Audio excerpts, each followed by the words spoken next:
And a very happy Monday night to everyone out there at the PJCN PJC Network crew. I don't know what to call you guys anymore. I just know that you're all here. I see so many familiar faces already in the chat. Oh, look at that. That's so nice. Who made that? I think I know who made that. It's the guy who's with me every watch-along, pretty much. His name is Maxwell. Hi, Maxwell. You're muted again, Mud. I did that on purpose. Hello.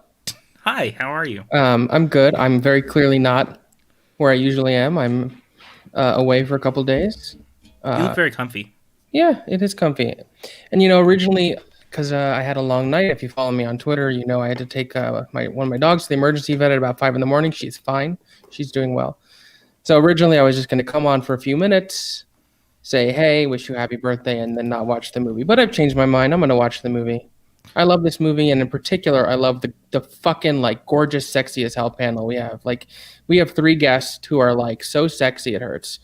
And considering we're watching a movie starring the sexiest man of all time, Ewan McGregor, and I'm still calling these assholes sexy, they got it going on. Yeah, pretty much. I mean, and also Rebecca Ferguson's in this, and she's a looker too. Yes, that hat. The hat. Also, who's darn good looking and excellent in this movie is Zahn McClarnon. Yeah. Did I miss a letter in his last name? I don't know. It sounded right to me. McClarnon. I reversed the R then. So look, here's the deal. So before we get into fun and excitement, fun and stuff, look, I want to. You know how I feel about you. You're one of my best friends in the world. I have 4 sisters and a brother, and I consider you another brother. That's how close I feel we've gotten and how much you mean to me. And I know we've spent a lot of time on this channel talking about what we built here and the tone we've established of empathy and optimism and how loyal and wonderful our viewers are and how, it's really special that they've all sort of tuned in to this tone we're trying to set. And, there's the old saying, the fish rots from the head, which is a metaphor to mean if there's something wrong with an organization, you got to go all the way up to the top. And I think it's the exact opposite as well. If a fish is beautiful, if you get sashimi grade tuna and you slice it and it's like butter, that's a beautiful head. And what I'm trying to say with this prolonged, messy, fishy, stinky metaphor is that you are a beautiful head to this organization we have here. Everyone contributes, everyone does good work, but if it weren't for you, if you didn't set the tone at the top, if you didn't bring us all together, none of this would exist. So your birthday is about 2 hours away here on the East Coast, a little bit more than that for you on Mountain Time. Is that where you are, Mountain Time? Yeah, Mountain Time for me. But happy birthday. I love you. I hope that your 31st year on this earth is everything you want it to be and more. You deserve it. And I told myself I wasn't going to fucking cry today. I told myself I'm going to try very hard to make him cry. Yeah, I figured you much. I love you very much, my friend. Thank you. So, you know that scene in Ocean's 11 where Brad Pitt's you rehearsed that a little bit, didn't you? Yeah. Yeah, I did. In the car when I was driving today, I ran that over my head a few times. I knew it. Reefism wants to know what shirt tonight we're going Twin Peaks. Oh, I have that shirt. That's a great shirt. It's and I want to bring up this comment that Jen mentioned, which is really important. So if you're watching it on HBO Max, go to Doctor Sleep, and then if you go down to extras, that's how you access the director's cut. Yeah, if you search for Doctor Sleep, it doesn't come up. You have to go to the extras. Yeah, because I saw Rachel had asked, and that is how you access it, because both versions are here. Yes, so make sure you're watching the director's cut. It's 3 hours and 1 minute long. And because of that, let's just real quick go through what we have coming up the next few days. You've all heard the story. Chris Clark said it's Inauguration Day on Wednesday. Let's not do a Suddenly soundtrack. And I said, nay. So me and Tim Franco and David B. are doing a very special Suddenly soundtracks where we're hijacking the show, talking all about our favorite. Oh, no, that's wrong. I don't have the thing. So we're talking about our favorite protest songs, our favorite fuck the government songs, our favorite stick it to the man songs, which feels appropriate for Inauguration Day and the hellish last 4 years we've had in terms of the government. So that's going to be fun. That'll be at our normal time, 7 Pacific, 10 Central. No, 10 Eastern. I'm tired. Friday, we're considering the inauguration. We're doing a watch-along of The American President. Great film directed by Rob Reiner, written by Aaron Sorkin. This is sort of like the forefather of The West Wing. Not for this movie, The West Wing wouldn't exist. If you haven't seen it, I highly recommend you join us for it. It's available on Netflix. It's a great, great movie. Saturday, Water cooler chat continues as we'll talk about episode 3 of WandaVision. As you know, PJ and I absolutely loved the first 2 episodes. I cannot wait to see what happens in episode 3. I've heard it's even better than the first 2. I am excited. And then Sunday is the unwind, but it's a very special unwind. We are doing a Survivor Island of our 10 favorite episodes of The Office of all time, and we are being joined by our very special guests late to the party. Robert and Vanessa will be here alongside myself and Office super fans Tim Franco and Jen Kemp. PJ is not participating. However, he said he may just come and hang out and commentate and bullshit with us because it's not really an unwind without PJ. I also want to bring attention to one other thing. So, as PJ always does, he tweeted out today that we're watching this movie, and he tagged the director. And this is Papa the first Flanagan. time a director responded. Some directors have liked it or retweeted it, like Ryan Johnson retweeted one of our watch-alongs. And I want to was Lord or Miller retweeted our Cloudy one also. Correct. But today, Mike Flanagan said, "Happy early birthday. Hope y'all have fun." To which PJ responded, "Wow, holy shit. Thank you, Mike. I appreciate it. Rock on emoji. We will." I fucking love Mike Flanagan. Yeah. We stand Papa Flanagan in this house. Yep. All right, we have some guests. First of all, I'm so happy he's back on a regular basis for these watch-alongs. I love his dulcet tones. I love his baby face. He's a brilliant actor. It's Hogue. Hi, everybody. Dulcet tones. I don't think anyone's ever described my voice like that, but I do appreciate that, Maxwell. And man, you've set the bases emotionally for what this watch along is going to be. And I know, PJ, we're going to get you to cry at some point tonight, but with no prep really to like talk about it, let me just say, kudos and everything that Max said. Yeah, and I just want to say hey to Brandon Buckingham. I really appreciate you stopping by, Buck. I know you're launching your new show tonight. Break a Leg. I am definitely going to watch the replay of it tomorrow. You have some awesome guests. It's called Shmow Me the Money. I'm not saying don't watch us and go watch that. What I'm saying is watch us live, celebrate PJ's birthday, then after this or tomorrow, go watch Shmow Me the Money. Sorry, Buck. I love you, but got to put our content first tonight. But, PJ, what I will say in what the shit show of what 2020 was, you made something for people to rally around. And like for someone like me that's known you for a while now and has like felt not only that passion, that love you have for movies, but also for the people around you, you created that for more people to feel that love and to be able to like see that grow and to see people like feel the safe space to come to. Like this means something, and it's you. The reason it means something is because of you. So happy birthday, buddy. Love you. Love you too. God damn it, Hogue. Not gonna cry tonight. Nope. Yeah, let's watch a horror movie. This is gonna be great. Nope. I was gonna give Buck a blue wrench and someone beat me to it. That was me. Sorry. PJ, good job. Sorry. That's my birthday present to Buck. Happy birthday, PJ Buck. All right. We have 2 other beautiful guests tonight. This is an incredible woman. I just mentioned her because she's going to be on The Office Survivor Island with us. She is known colloquially as the Meme Queen. It is Jen the Kemp. Hi, Jen. Hi, everybody. I didn't know we were gonna like go after crying right off the bat here. I thought we were gonna watch a scary movie. And then... Nope. Yep. I wasn't expecting that either. I thought we were just gonna have fun watching Papa Flanagan's movie. Sorry, it's my fault. Pull out the tear jerkers. Come on, Jen. What do you got? Yes, please. Send in your most heartfelt, empathetic messages to the Streamlabs. $5 and up donations, and we'll read them live. Tell PJ why you love him.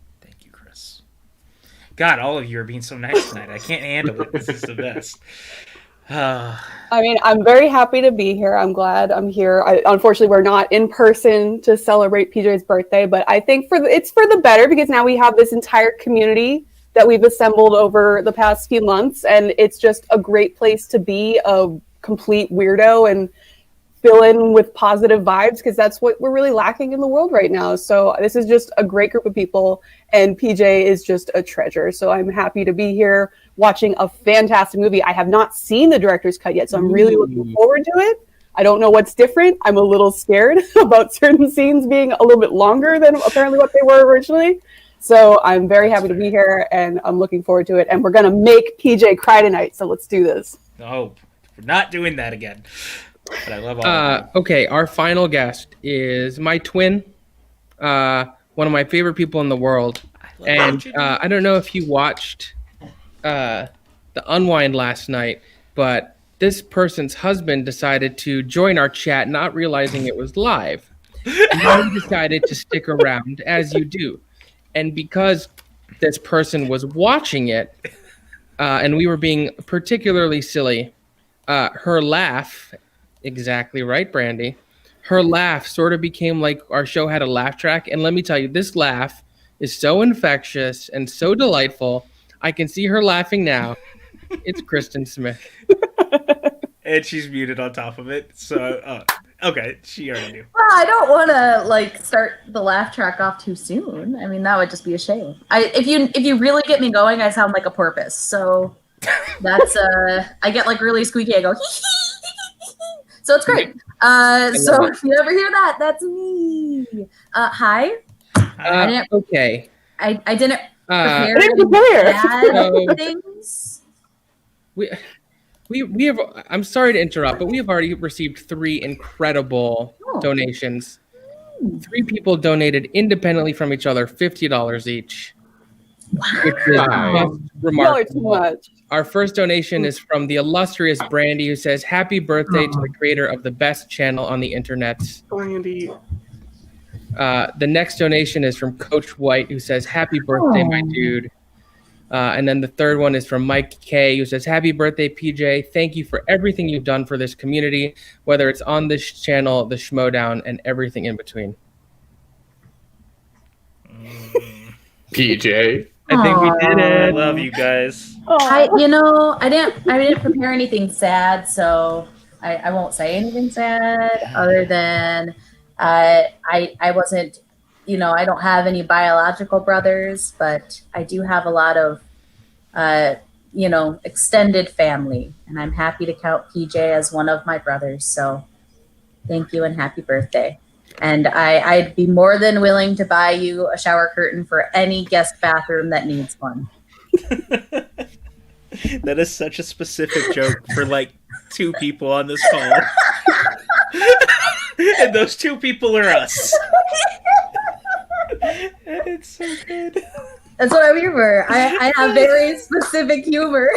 No one else needs to, just 2 people. That's all my humor goes. I get the joke. I'm aware, and it's quite amusing. I have no It clue wasn't there, but I've heard the story. Oh, it's so good. Well, when you show up at someone's house and you go to take a shower and there's no shower curtain, you're like, well, you see. Oh. Aww. We're not even going to watch a movie. We're just going to read people's comments. No, we're going to definitely watch the movie. That's the end goal here. All right. Well, look, we could sit around all day and whatever the opposite of a roast is for PJ. But we have a 3-hour movie to watch, so I think we should get started. If you've never been here before, welcome. Thanks for joining us. If you have, I don't know why you keep coming back, but you do. Jokes. I love the repeat offenders. Repeat offenders. PJ is going to count down from 5 to 1 and then say play, press play, not on 1, not on 5. No, Kale, we're about to start it. As soon as PJ starts counting, we're going to start it. We're watching the director's cut of Dr. Sleep. And whenever you're ready, my guy. All right, guys. I'm counting down in 5, 4, 3, 2, 1, and go. And it just starts right away. Right away with the music, and it makes me so happy. I thought that was coming from someone else's screen. It is probably coming from mine. So I'm sorry. abruptly. No, it's definitely from my video. It just starts so abruptly that I was like, whoa. I always forget. I'm going to be talking less in this one because I've never seen Dr. Sleep, but... Oh. You haven't? No, which I love Mike Flanagan, and I love The Shining, and I love horror, but I'm bad at watching movies. So stoked to watch this. I mean, I was one of those terrible people that did not support this in theaters, and I infinitely feel bad about that because the minute I watched it at home, I was like, God damn it, I should have been there. So Yep. Yeah. I saw a intentional double feature in theaters of this and Terminator Dark Fate. What a day. Yeah. Yeah, I didn't watch this in theaters either, but I also You have a small human. So yeah, I have specific issues with that. But as soon as this movie came out on home release, I bought it and only watched the extended cut. So that's all I've seen. I definitely don't want to admit how many times I saw it in theaters. That's fair. That's fair. I just watched this a couple weeks ago with my parents, so I'm very excited to watch it again. So we'll talk about this a lot. There's so many good aspects of this movie, but Rebecca Ferguson is Rose the Hat, who we're now seeing number one. I would argue is without hyperbole, one of the greatest cinematic villains, not just of recent history, but literally of all time. Yes. The character performance and the aesthetics and her hat are amazing. Well, and I think that a good part of that, too, goes to the direction from Flanagan. Like, off the bat, that very long pan down and zoom in is so similar to something out of The Shining. It's, like, such a perfect homage, but in a different way. She's got a very Jack Nicholson, like, already persona in this. Like, just that look of, like, her eyes coming down of, like, and her eyebrows just... I think pretty much everything Flanagan has done has impeccable craft of filmmaking. I think what's so special about this is how he's both able to continue to stretch his own aesthetic and style while also paying loving homage to what Kubrick did with The Shining. There are certain shots and camera placement and choices that mirror what Kubrick did that never feels disingenuous or like a cheap knockoff because it's so lovingly weaved into Flanagan's own style. Yeah. Yeah. And he must have like a line on every good child actor because I swear like every single thing he does pretty much has some kids in it and they're all fantastic. Like they're all natural. It's really hard to find that. Yeah. Well, and he's so unshowy. Like he's very matter of fact with like how he like shoots things that it like makes the unnerving stuff all the more unnerving because it feels real. Kale, we're like just over 3 minutes, like 3:07 or so. The color grading used in this scene makes their eyes pop, and Hogan's already freaking out. People just showing up. Well, yeah, they all came for the flowers. Where's Chris Clark for this? We're really missing Chris Clark scares. Oh, God. Oh, she's a cutie. Yeah, she's doing Jack. Stranger danger. That's what Rebecca Ferguson's doing. It's straight stranger danger right now. Run, little girl. Run, little girl. Oh.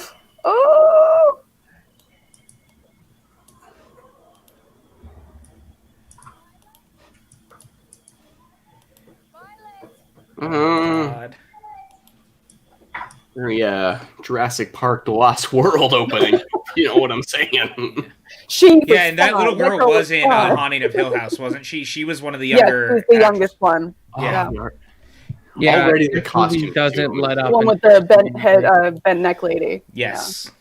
Yeah. That bent neck lady reveal is still one of the greatest. So reveals this in title treatment here is incredible.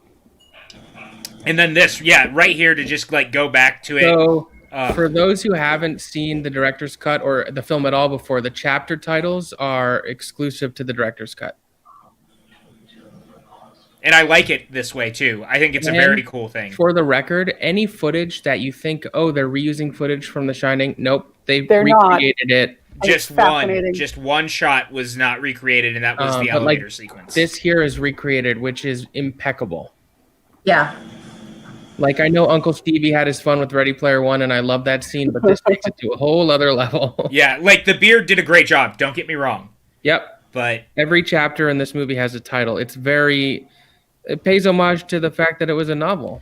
Jake, what's up, buddy? Thank you for coming and hanging out a little bit for my birthday. It's good to see you, buddy. I know we mentioned Hill House. I still have nightmares sometimes about the tall guy in the hat. Yep.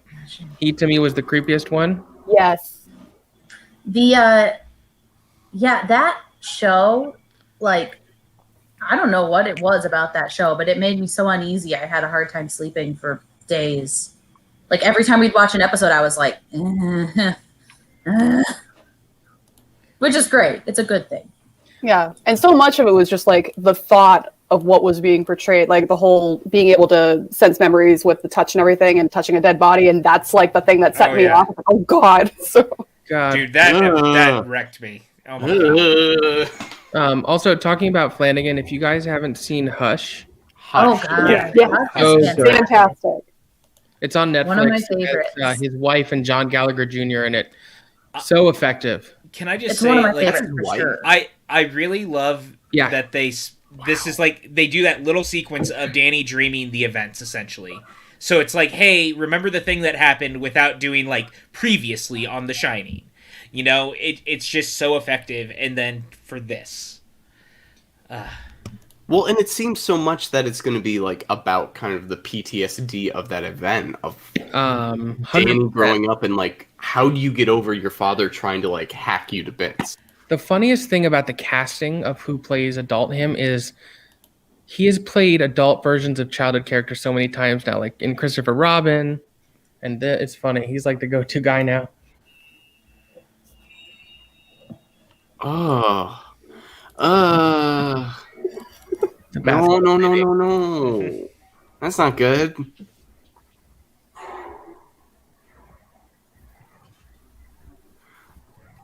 Oh, lady. You shouldn't be in their bathtub. I love how he lights night scenes where it's not overlit, but it's not underlit. It's just like, it feels like... You definitely know what's going on, which is unfortunately rare in a lot of horror movies. But it feels like also what your house would look like if you had to like get up in the middle of the night. Yeah. Like it's not like... Yeah, he's wise enough to have the set design have some windows there, so there is some like natural light-ish coming in. oh, Jake. Ew. Kid. Thank you, Jake. I appreciate you so much, man. I love you, Jake. I owe you a beer the next time we're together. Poor PJ. I don't know the name of this actress, but she is such perfect casting. I know, it's pitch perfect. Has she ever done anything else? Like, because it feels like she was made to do this. You have to talk to me. You haven't talked since we left.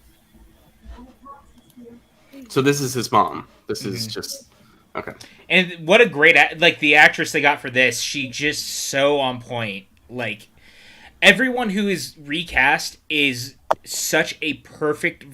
Like, I know that de-aging and CGI is, like, all the rage to recreate things, but this movie also proves that you can recast people and still do, like, the same heavy lifting that you don't have to do trickery to do it. Like, actors can do this too.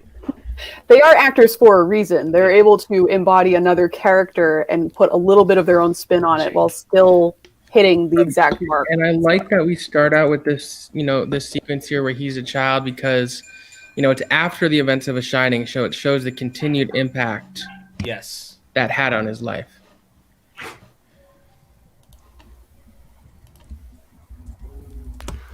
Well, and I'm curious if anyone knows like what he's back. But this movie, I'm so excited. Without knowing the books of either The Shining or Doctor Sleep, like riding that balance to also being a sequel to the movie, which Stephen King didn't like, and adapting his book, Doctor Sleep, and like this movie like hits that kind of like middle ground perfectly. This is one of the sequences that is extended quite a bit from the theatrical, which I think is necessary. Because I think their relationship being honed in on more is very important.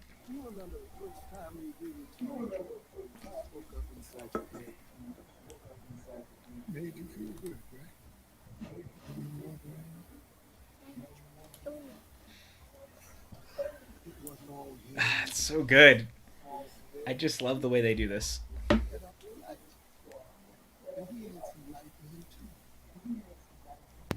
Fed on his dark, like it fed it on your light.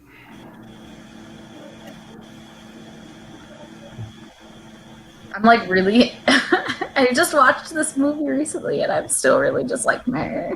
It's so good. It's really intoxicating. Like, even we're not even 15 minutes in, and it's just like, I love the world. I love everything about it, and I just want to stay here forever. As Yeah, is twisted as that it might be. weird that this is a like almost a comfort movie? No, Nope. because I watch it frequently as a comfort movie. I don't want to tell you guys how many times I've watched this since it's come out. Well, it's what I like about Mike Flanagan, especially when it comes to horror. This is Carl Lumbly, who was on Alias. Yes. Hmm. That's the other thing. You got to give Papa Flanagan credit for this. He went for the actors who were right for the parts. He didn't go for big names. Like, he just cast it to make the movie he wanted to make. And not every studio will let you do that. I would argue that Ewan is a big enough name to anchor something. I think that I allows them the disagree. freedom to get a little creative.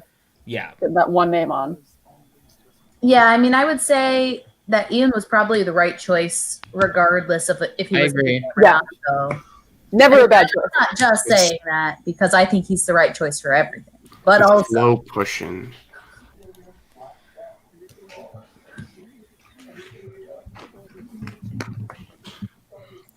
But like, yeah, Mike Flanagan's horror always has just such an emotion like to it, and he's done a lot of Stephen King, which like Stephen King's great at character. So like he's adapting good material, but it's like it's so obvious when compared to other horror movies. Like Mike Flanagan's characters have to react to the horror, like they actually have to deal with it. This is about PTSD. This is about like dealing with trauma, whereas other horror movies are like hockey mask, let's run away. Yes, Mike got This- it. He's also on Supergirl as John's Yeah. dad, Yeah. the original Um, Martian Manhunter. I love this speech, by the way, and it's so, like, everything about it is so creepy, and it makes your skin crawl at the same time. And, again, I know that in a theatrical cut of the movie, you're trying to cut this stuff down, but the fact that they let it breathe, and you're like, holy shit, like, it just... The when he died, I danced line is my favorite. This is one of those movies that obviously all of us here who have seen it are huge fans, but I think as time goes on, it will just grow in people's esteem. I agree. Um, Much like the original. Yep. They had very similar trajectories where they didn't do super amazing at the box office, and in the years after, people loved it more. So Yeah, and especially since The Shining is such like a quintessential horror film, I think as time goes on and the rights become a little bit more apparent, it'll be a more regular mainstay around Halloween time of back to back. So that's what I'm hoping, because the bummer is that Flanagan wanted to do more movies, and now he's not going to get that chance. But who knows? With HBO Max, maybe they'll let it come back around since they're doing an Overlook show. So yeah. anything can happen. I think if Steven were to write another book, they would let Mike adapt it. I think so hope too. so. Well, like I don't know how many people pay attention to the stuff that's been going on, but there's like a major rumor that he wrote a second It book, and they're already aiming to adapt it into a third film. And apparently, like everyone involved has already kind of talked about the potential of doing it. So I'd be very curious how that turned out. How Is much of a Flanagan role does the producing giant the- turtle play? No. I don't think so, Mike. I think it's a totally different group, to be honest. We'll have to wait and see. I kind of talked about it during The Shining, but this Overlook Hotel prequel has been kicking around for a while. Originally, it was going to be a movie directed by Alfonso Cuarón, and then he kind of walked away from it, and then he was going to do Fantastic Beasts, and that didn't happen. And then the Overlook one kind of fell and never happened. The script is out there. You can find it. I'll be curious to see how it's readapted into what they're doing as a TV show. she nails that voice. So if you close your eyes, that's Shelley Oh, Duvall. yeah. Okay, Yes, Like, it's so good. 100%. The 100%. frightened, anxious voice. That's perfect. I also love that little detail they just showed in of the young girl from the beginning. I do too, Brandy. Yeah, I think that he just did a really good job recapturing the characters. Like in general, I think it's just kind of The brilliant thing about this movie is it's really good. well noted that Stephen King was not a huge fan of Kubrick's Shining because it's not particularly faithful to his book. I think he likes the TV one more, which I Well, think he is wrote very- that one. That's why. But this movie works as both an adaptation of the Doctor Sleep novel and a sequel to Kubrick's The Shining. It's kind of remarkable. Yeah. Well, but that's what I'm talking about that tightrope of like Mike Flanagan. Like that's an impossible task. Apparently he Randy, did it. book You me got a this, room Danny. too. Go. Oh, Me too. Me too. oh, PJ, we'll oh, share a room. Yes, Kale. Alfonso Cuarón was originally attached to one iteration of the Overlook prequel movie that they were going to do before Doctor Sleep was even in, like, a thought.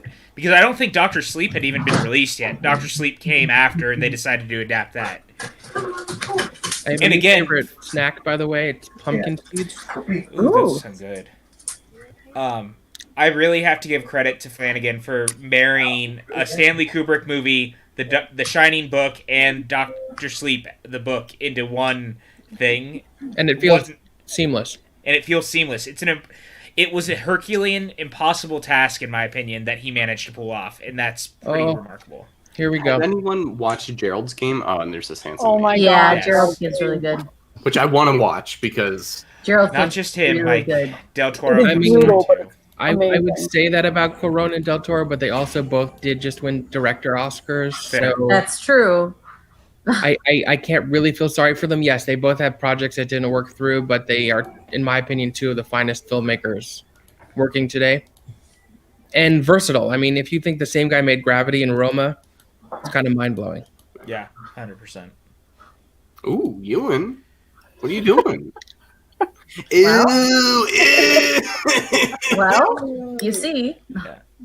Kale, I'm not sure. I'll try to look into it and I'll get you answers. I think it might just be JJ and Bad Robot because I think it is a Bad Robot show. It's kind of like they moved on from doing the Castle Rock. Castle Rock to that. So I like Castle Rock. It's a shame it didn't yeah, I like last it too. longer. Ow.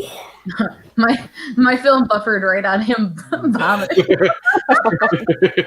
I gotta say, one of the things too, this movie does a lot of the like setting up of characters over time, which can be dangerous for a movie. This movie does it very well, of being like we start here, then we jump to here, then we jump to here before we really start going.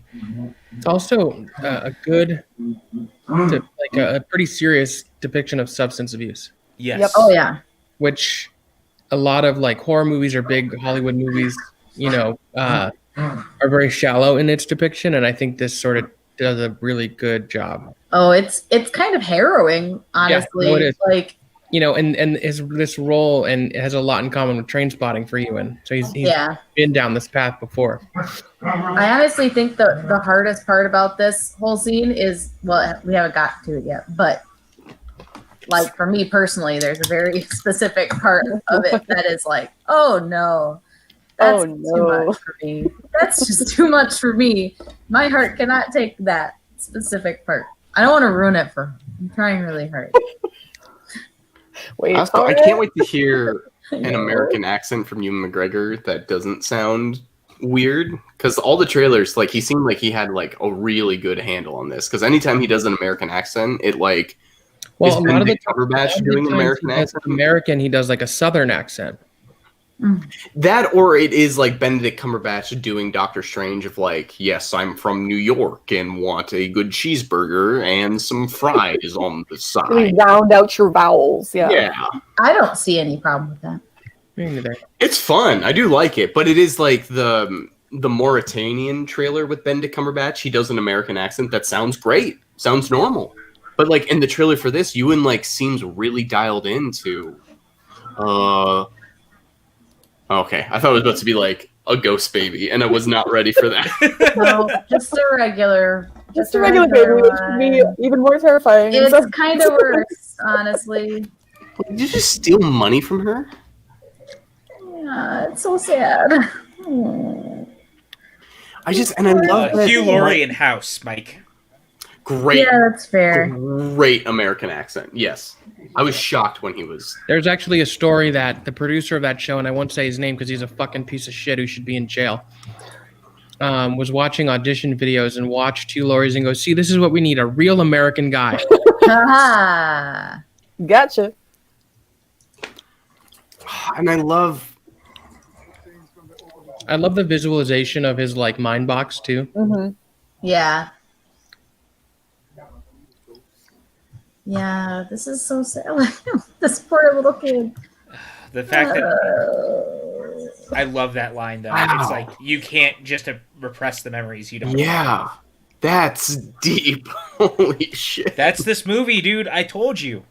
I can't look at The Shining now as its own thing. Like, to me, that's clearly two very specific stories. But you know, it's talking about Mike Flanagan carry on the legacy of The Shining. He shoots this in full frame. It's not. It doesn't have like the bars at the top, like 16:9. Like Kubrick shot The Shining in a very specific aspect ratio that this The movie. song transition, my god. Yeah. And this. Teach your children well. I'm just so sad about that poor little kid. Like, at least you left him with some Cheez-Its, but You also, got Cheez-Its, like, he'll be okay. I love that her name is Abra. I really do. Yeah, it's so. Especially for this movie and what it's dealing with, like what a perfect name for her. And one thing that they kind of left out of the movie that's touched on more in the book is that Abra is actually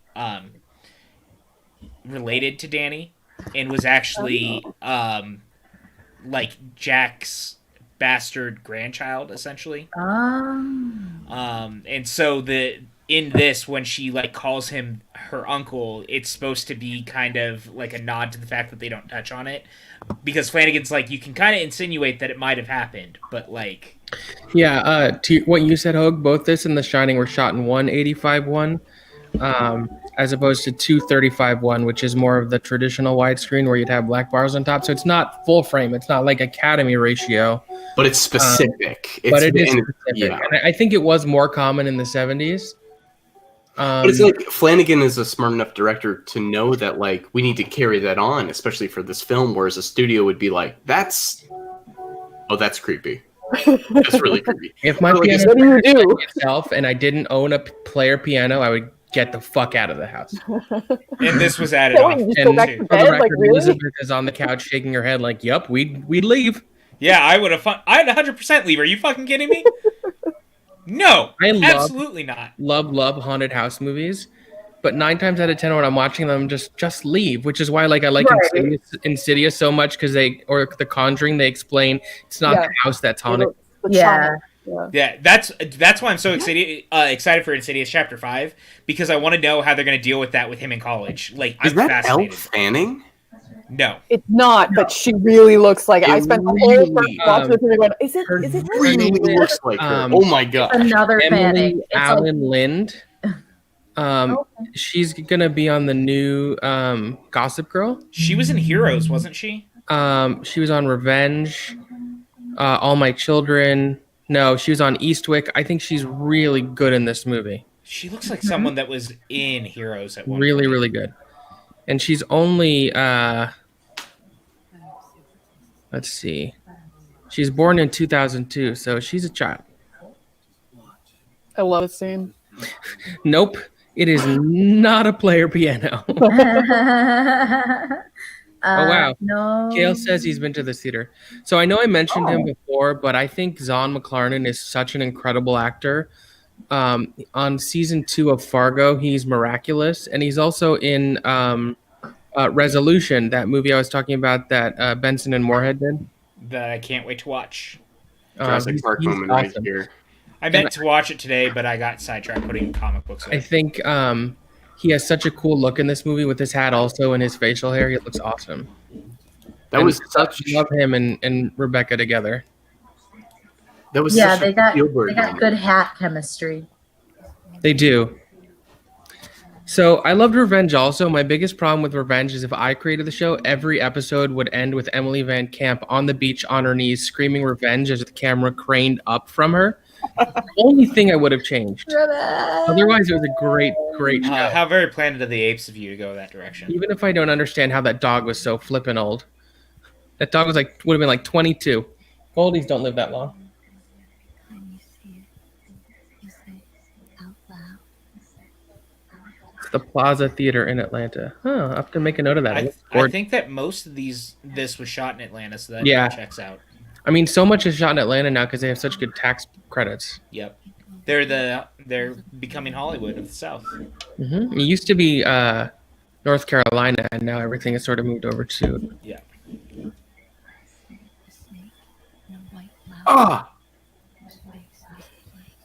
Oh my god! Wouldn't it be cool if you found out that the human form of it was Jack's grandfather?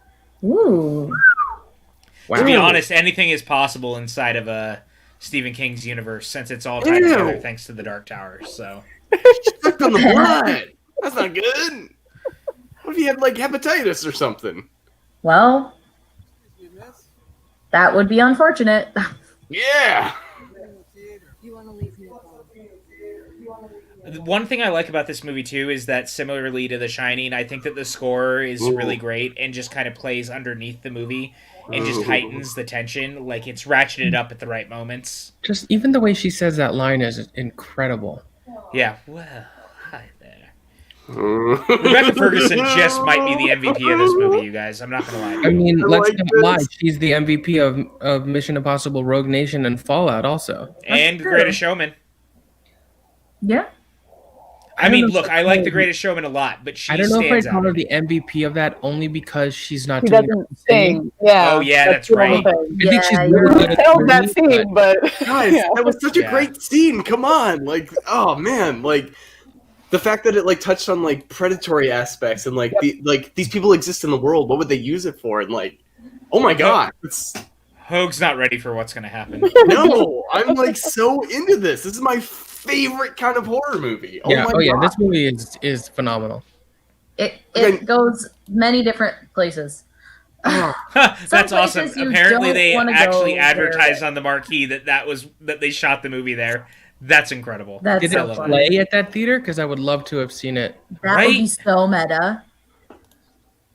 People would be fighting over the seats that those people sat in. Oh, Ewan McGregor, I just want to give him a bath. I don't Max is like, necessarily yes. disagree with that, Mike. He just looks like a little She dog. was I'll find totally him. wasted in Men in Black International, by the way. What a I goddamn mean, waste. I would like to give him a bath. I like and then- completely forgot she was in that stupid movie. I know. Sorry. Maxwell is still kind of like on the giving Ian McGregor a bath thing. Can we back up a second? Hell. Oh.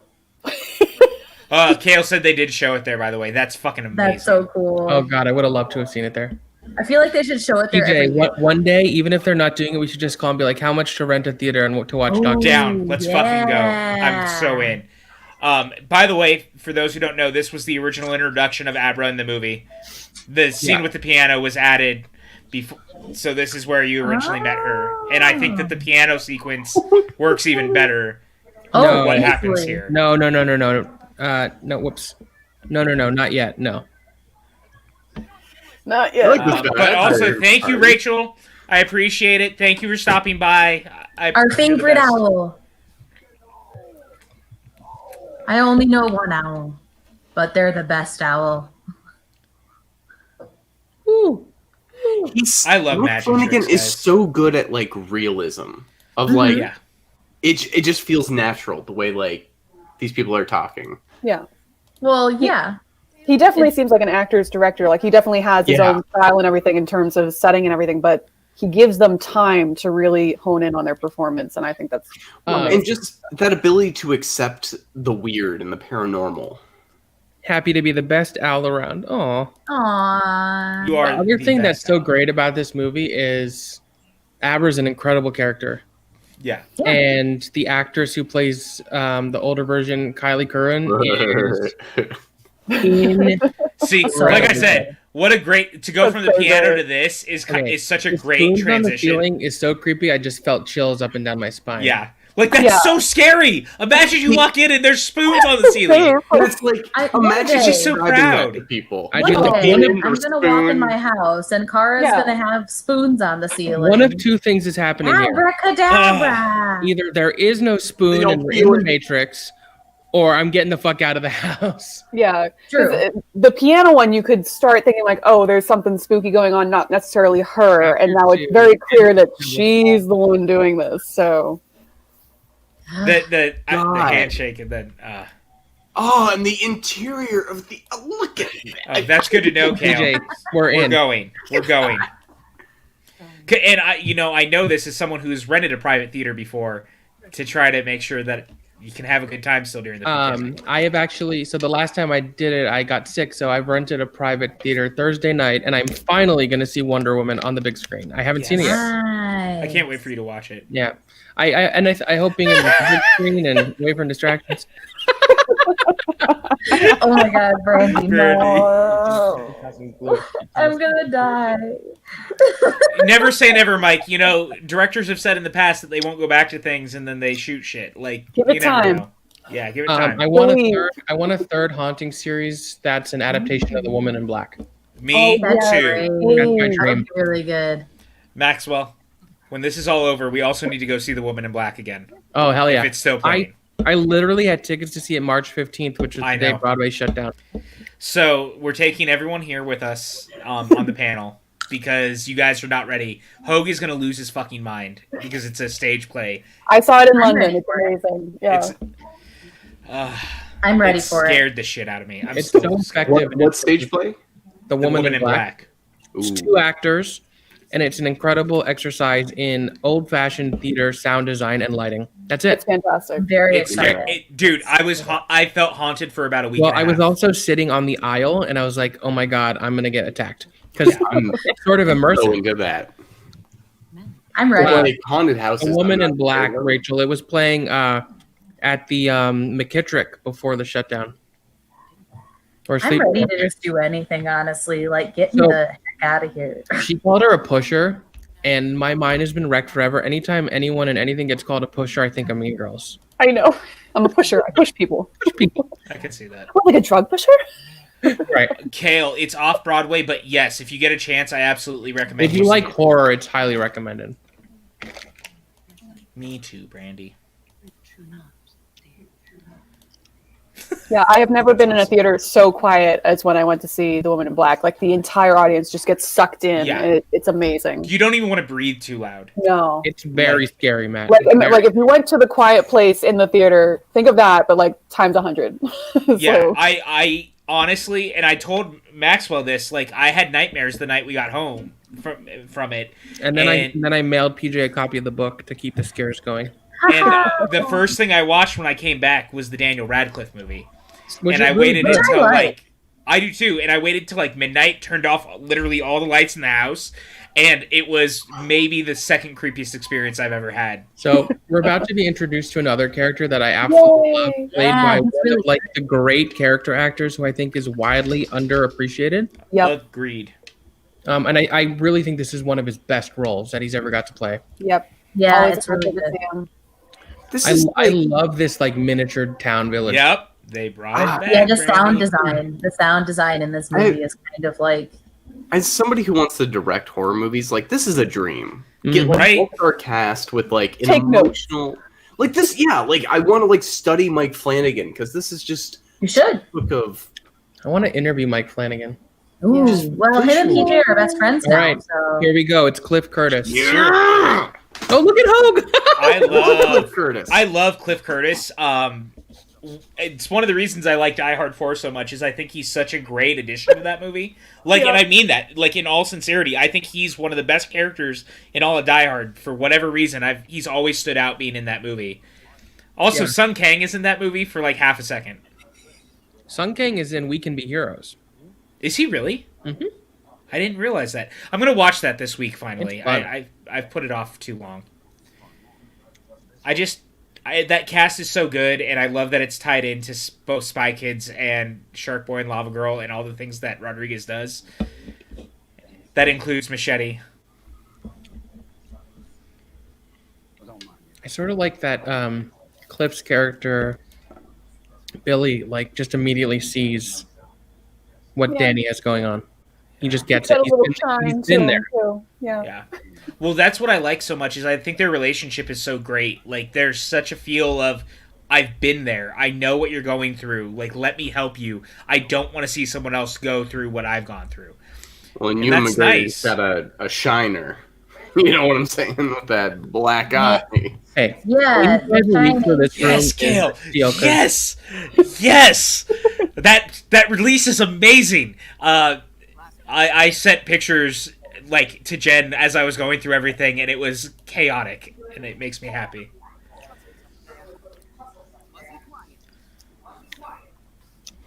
I forgot that he was in for this that. room. It's a beautiful room. I love the architecture of this room. Yeah. Yeah. Like now, as someone read the book, was the whole chalkboard wall an actual thing, or is this strictly for the movie? Because it's such an interesting idea. I honestly don't remember. It's been so long since I've read it. Like Yeah, I read it when it came out in hardcover. I don't remember. the only things that stand. Everything. I feel like the stuff that stood out to me that changed was the stuff that, like, more with the lineage more than anything, because Flanagan focused on it. I want to say it was in the book, but I could be wrong. Yeah, like I imagine like there had to be some kind of written component, but just the idea of I have a chalkboard wall is like so cool to me. Like, It's such a great way to play in what they're doing in this movie, and I think that they're so like it's so creepy too. Mhm. And when you get to the moment that many people have probably seen in the trailer, like it's mind bending how it happens. Yeah. There's some stuff that this movie does visually with certain stuff that I don't want to give away for those who haven't seen it. That is, Yeah, it's really hard to talk about the this movie. perfect way to describe it. I'm having a hard time like talking about this movie without like talking about the movie. Yeah, I don't want to jump ahead, obviously, since Hoga's never seen it. So, like, I don't know. The nice thing about Sorry. 4K discs is 4Ks are not region locked. yeah. And to be honest, like a lot of the Arrow releases that are region locked here have similar shout releases with almost all the same features. Yep. Because of the rights here. So if you're looking for something that you wanted from Arrow that you can't get that's 4K overseas, look and see if Shout has done a similar release, because almost all the aspects and stuff are the same. I can't recommend enough jumping between the two. I've filled up with so many cult classics and shit just between those two companies. Like, The Burbs had a spectacular release overseas in the UK that was done here by Shout, and the aspect and like everything is the same. So that's what I'm going to tell you as advice. As the one person who clearly buys movies here like Maxwell, that's your cheat code for being an American.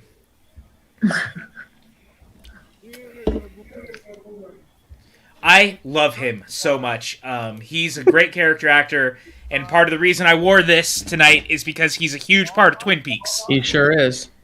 So, just wanted to throw that out Wait, there. do you like Twin Peaks, PJ? That's what I've been told. PJ does, but you know who doesn't like Twin Peaks at all is Video Drew. That's what I've heard. She hates it. Hates it. And then she shows up in the chat because if you speak her name, You rang. He starts talking. Kale, the Thing release that Shout did is incredible, and they are gearing up to do the rest of the 4K releases of all of John Carpenter's movies. The first two came out this week, just like Arrows. So that camera Just breathe in that little girl. Executed. Look This at is Hope's the little face. girl that died. Her name was Violet, and she tasted like flowers. She's putting the little girl into her. Correct. Yeah. Yeah, that's You say it like it's obvious. This is insane. Yeah. Made me squeak. I'm sorry. These people are messed up. Yeah, no shit, dude. yeah. They're in a child-eating cult. Yeah. Of course they're messed up. Yeah, they literally ate a child. So that's your thing when you mentioned Is it too earlier. soon to say that Army Hammer would fit in with them perfectly? Oh my god. So when you mentioned earlier about how it was taking on like predators and stuff and how interesting that was, I immediately wanted to say, yeah, her character does a complete flip because she goes from hunting down child predators and like forcing them to like show that they're child predators every day to literally eating children's souls. Gosh, man, adulthood. Huh? Correction for you. So Yeah. what an interesting turn of events. Yeah, there's a lot of that kind of thing in there Oh, where God. it's just Ew. Ew. Yeah, because Joe Hill is Stephen King's son, Yeah. which some people don't realize. Yeah, and Joe Hill and Stephen King have worked together a couple of times too. Like, which is They've awesome. written some books together. Bye, Enjoy Cam. the Dr. Cam. I think they've done a couple of comics together too. Yeah. Joe Hill wrote a book called, oh God, what's it called? Aww. The Fireman. So sad. It's so sad. No, it's so sad. It is so sad. Oh, poor baby. I can't. There you go, Hogue. Ghost Baby. You were asking for Ghost Baby. Look what you did. It's alive. Shit, man. I hate And again, it. the trauma, like everything about it is so scary because he's been an addict and all this shit, and like you can't lock that away. It's so good. Brandy, have you watched the Nosferatu TV show? Oh, Ricardo, thank you, number one, for coming and stopping by. Number two, I'm sorry that you're having to watch The Bachelor tonight, but I appreciate you, buddy. Thank you so much for stopping by. You're the best. Bye, Cam.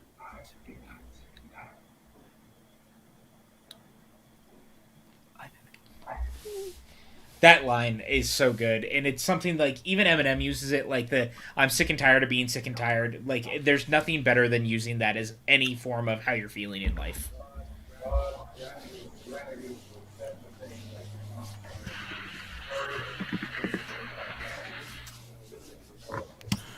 Are you telling me Bruce Greenwood is in this movie? Yes. Yes. I'm sorry. Are you telling Are me? you surprised? Yes. And another one of the great character Bruce- actors. Bruce Greenwood is on one of my favorite silly TV shows, The Resident. Mike, have you seen this before? I'm curious. I'm pretty sure he has. I think he has, but I wasn't sure. Guys, I can't verbalize how special that is. I love without, Bruce like, Greenwood, dude. starting to cry. Like, Bruce Greenwood's amazing. I love him in Star Trek. You know what else he was great in? Yeah. He voiced Batman in Under the Red Hood, and I think he's an excellent Batman. Oh, by the way, PJ, I know we're Yes, streaming, in but, Gerald's game. Mike K watched that new Batman movie and gave it 5 stars. I saw that. Yeah, so- but Mike, so excited to gave watch it. 5 stars. Okay, we're not doing this to poor Mike tonight. I'm sorry. It's a habit. Ricardo just donated $35 and said, "Come play with us, Danny." Thank you, Ricardo. Oh, thank you, Ricardo. thank you, Ricardo. Wow, we have PJ. You can treat yourself for your birthday. Apparently. Yeah, everyone's being so nice tonight. I should have birthdays more often, apparently. Yeah, every year. Every time I make it one more revolution around the sun, Ewan I is feel good so about brilliant myself. at playing like disillusioned, and broken here. This, to your point earlier, like you kind of brought it up, but this is very much an extension of what he did with Trainspotting. Yeah. That's what I said earlier. Yeah. Yeah, that's what I'm saying. Like, I agree with you 100%. It's Complimenting you. 100%. Yeah. You're the only one allowed to make 5 out of 5 Thank jokes. you. Thank you. That is a 5 out of 5 comment for me. Cam, you never know. I mean, I wouldn't That be me if and I didn't. shirts. That and more shirts. Oh, I didn't realize he was also in Young Justice. That's dope, Patty. And I agree with that too, Mike. I still need to watch the like choose your own adventure version that they did on DVD. I haven't in Blu-ray. I haven't bought it yet. This was added too. This was not in the theatrical cut, which was a weird thing to like be like, we should just cut this out. No. I feel like I remember it. I was like, This scene was, but that part in particular, at least when I saw it in theaters, was not. This part No, was. I I'm lost pretty my shit about this set when I saw it. I was like, oh my god. Already, this scene between Bruce Greenwood is immediately the scene when it's framed exactly the same Yeah. as Jack. The office is exactly the same. It's but the it's also exact the same thing. shots are the exact same. Yeah. God, guys, Bruce Greenwood, you Of course don't I'm going to buy it understand. when it comes out, Kale. Come on. Even if after I see it on Thursday I don't like it, I'm still gonna buy it on 4K. I mean, I'm a completist, and of Especially if course it has a beautiful candy-colored steelbook, which I know. It's it a will. 100% Probably going to. will. I mean, Yeah, come see, on. I was pretty sure it was in the theatrical Okay. cut too. I remember this part because it wasn't in the test screening version. That's why. Oh, there you go. Well, they Okay. edited it. Because, like, I definitely All remember be that. fancy like you. Yeah, I Well- remember PJ saw the test screening and was hyping this movie up for months, and I was furious. Almost as mad as I get when I think about the I fact remember that too. that he named my niece Anthony. My nephew.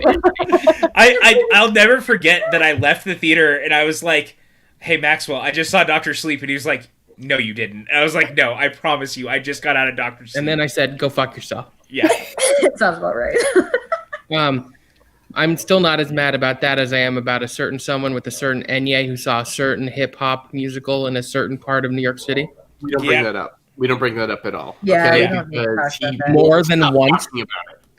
yeah. That we're not going to talk about that because, look, I love the Enya, but This song- goddamn, Hey, so we great. all love Enya, but we get it. You type of saw music. something great. Great. I love this transition with the. This type the of old- music makes me think that I'm waiting in line to ride Tower of Terror. Well, and it sounds so similar to the music you would have heard in the Overlook Yep. Yeah. during like the Yeah. party sequence, and that's what I like. It's little things This like is also that. the type of The music Golden that Ballroom. Yeah. Yeah. in the McKittrick Hotel where Sleep No More is. Oh yeah. It's so difficult to do horror during the day. And he's nailing it. I'm astounded. Like, we were going to try to make PJ cry, but I think Pat's going to I cry think we more. make Cat cry just by Bruce watching it. Greenwood's in this movie. Of course I'm gonna cry. I just appreciate how What much got a you're bigger enjoying reaction, this. Cliff Curtis or Bruce Greenwood? Bruce Greenwood. I love Cliff Curtis, but Yeah, that's true too. Kale saw. I wasn't supposed to say anything, but I logged. I saw it on Letterboxd, and he texted me about it later. I didn't put anything. I just saw it, put that I had seen it.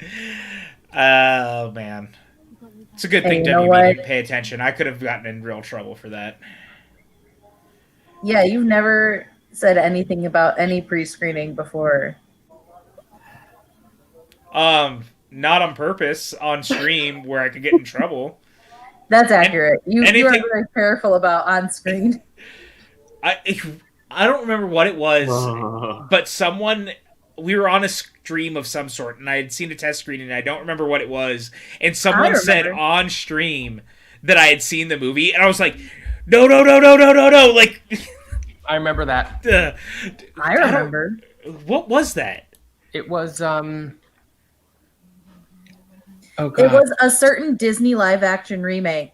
We Yeah. can talk about it now. Yeah, Oh, that's yeah. right. Oh, It was Mulan. It was Mulan. It was Someone Mulan. said that I had seen Mulan early, and I was like, fuck. Never again. I mean, Perfect tweet. honestly. Perfect tweet. Mike Flanagan appreciation comment. Yes. Yeah, that's a good comment. I love when a child or teenage character has a room design in a movie or TV show that has real character to it. Me too. And I love her room with like the hanging lights. Yeah. Oh, the cat. Like yeah, the funny it's not like couch everybody else has those thing kind of and lights in their room. the giraffe pictures. So this job that he gets and what he ends up actually doing, like, oh, it's heartbreaking and beautiful and scary. It's just Kale, the reason you didn't know that I saw Mulan early is because our NDAs were so strict that I thought someone might actually. so. I think I can send tell a the sniper. story now. So last year around this time, PJ and I saw Freestyle Love Supreme on Broadway, and Oh yeah. Utkarsh Dukar was in it, and Utkarsh was in the original cut of Mulan, but was totally cut out of the version that made it our way. But we went to Stage Door after, and he told Utkarsh that he saw him in it and how much he liked him, and Utkarsh was like, "Damn good! I'm glad someone got to see me in that movie." Yeah, and then he told me, he's like, "You're not allowed to say anything," but my agent had already told me I'm being cut out of the movie, That's so and I was sad. like, "Fuck."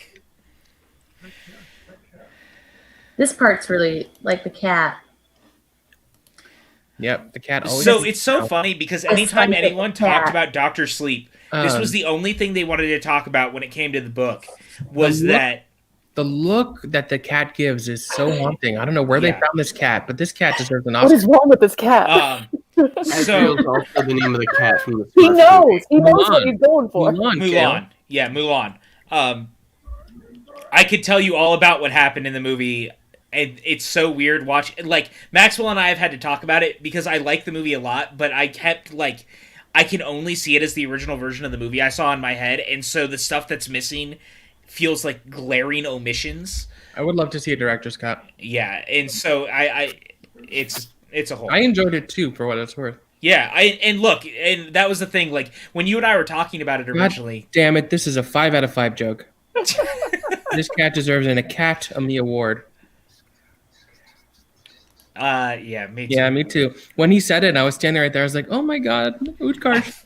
I felt so bad too, and then But but you the gave funny him thing a was, compliment that he was never gonna get. So No, that's great. yeah, and the funny thing was, is so he like went down the line of everyone at stage door, and he came back to Maxwell and I after Yeah, to talk to me about it more, which I thought was really funny. he was super nice. Yeah. Oh, by the way, they said the title of the movie. Take a drink. All right, I can do that.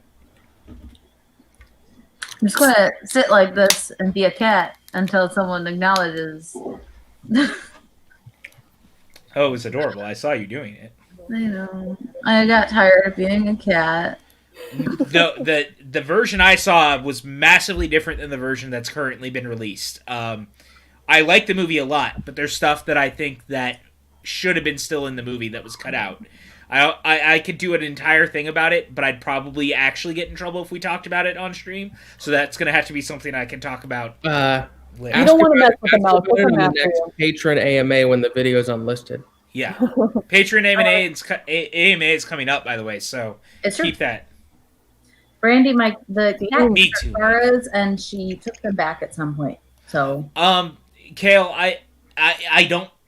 I can say this, and I don't want to say it the way it had nothing to do with Disney. It had everything to do with the audience not wanting to watch a movie that was like 2.5 hours, and about 20 minutes of that movie is missing from what I saw.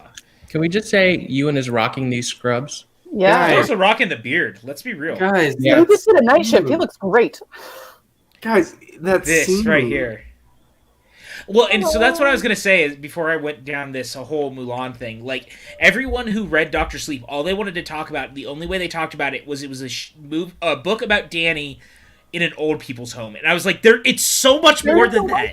It's so much more. I don't know why that's what everyone wants to focus on. it's just because that's what the reference is. Like, that's what his name is. That's the reference for his I name, know, right? but Like, it's just that's like, not what the book is about. That's just what his name is about. Like, no, I know. And then you cut to Abra, and you know exactly why So she's cute. smiling. Oh, so we just got another Streamlabs. This came from Patty. She said, "A very happy birthday, PJ. It's been such a joy to become a fan and follow the channel. I'm grateful to have this group of people to hang out with every few hours when I need to unwind and enjoy things for a while."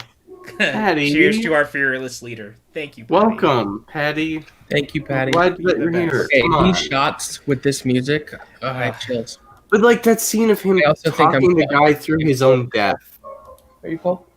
Oh God, the shot of The Shining too, like of the hotel and the music and So, This- I don't think any of you guys have been to Sleep No More. Sleep No More is an immersive theater that takes place in the fictional McKittrick Hotel that tells the story of Macbeth as if through the lens of like Hitchcock's Rebecca. I want to do an immersive version of The Shining and recreate the That's Overlook fair. Hotel, and you get to walk through it, and the movie unfolds around you. Yes, Well- please. the thing I love about this right here, number one, I love that. But number two, I love that shot is essentially being like the Overlook is starting to come back to life. 8 years. Um, Yeah, And it's a we bold ju- choice to skip ahead 8 years, and he looks like Yeah. so much healthier. Oh, what a! and that's what I was going to man, I say want is to buy him that a lava cake. this right here is one of my favorite moments in the movie because this is one of the things that King was so upset about is they cut the alcoholism side of Jack out of the movie in The Shining. So to kind of round it out and be like, we didn't necessarily see it, but it happened, really extends off of what we see in The Shining itself. Speaking of last night's unwind, there aren't many unwinds I would say go back and watch if you didn't get to see it. However, this one, we basically performed a short play where I get stuck in the internet. It's 100% Randy. It's some of my finest work thus far as a streamer. I think every unwind from now on, I'm gonna just be in the background. Like I don't even need to be on camera. I'm just gonna be in the background laughing. Yeah. Just Coach, from now I on. saw your tweet about Kristen's laugh, and I knew you were watching it. Max, where is that? Where can people see that? Sleep No More? Yeah. Oh, it's in New York. Sleep Is no it, more. did you say it was online? No, it's a live production. Gotcha. It's closed right now because of COVID, but Yeah. Gotcha. when We it walked first, through it to leave when Woman it in first Black. opened, it was supposed to run for 6 weeks, and it's been running for 6 or 7 years. That would be also a good idea. They're doing a lot of Not like wrong. immersive, like haunted houses, which are more like productions instead of like standard. Like I'm gonna jump scare you haunted houses. So that would be kind of cool to do like a Shining inspired, like haunted production. I don't know what they call them, but I know they're out there. Maybe not this year, obviously, but whenever COVID ends, someone should do that.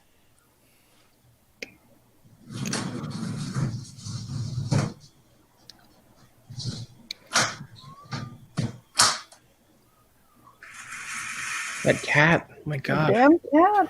I Yeah. don't know if it was heard earlier, but Azrael is also the name of the cat from the Smurfs movie. Yes, it is. So we all need to be aware. You know the Smurfs was the thing before the movie, right? Yeah, but they really make a point to name the cat Azrael in that. I'm just making a. Oh, happy birthday, people. Cat Patty says, so I missed the cast of the Unwind, but when I watched the playback, I was both confused and not surprised. That's pretty much what last night Look, was, fair. Patty. Brandon Hanna is to blame. It's true. Yes, Everything always. was going normal until he showed up in the parking lot of a CVS. No, it was a Walgreens and across the street from a CVS. That was the whole thing. Look at the cat again. Kristen's being a cat again.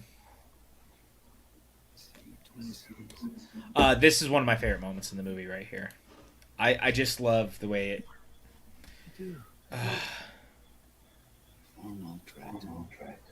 the way he's using the shine now to do all this is just so, like, beautiful.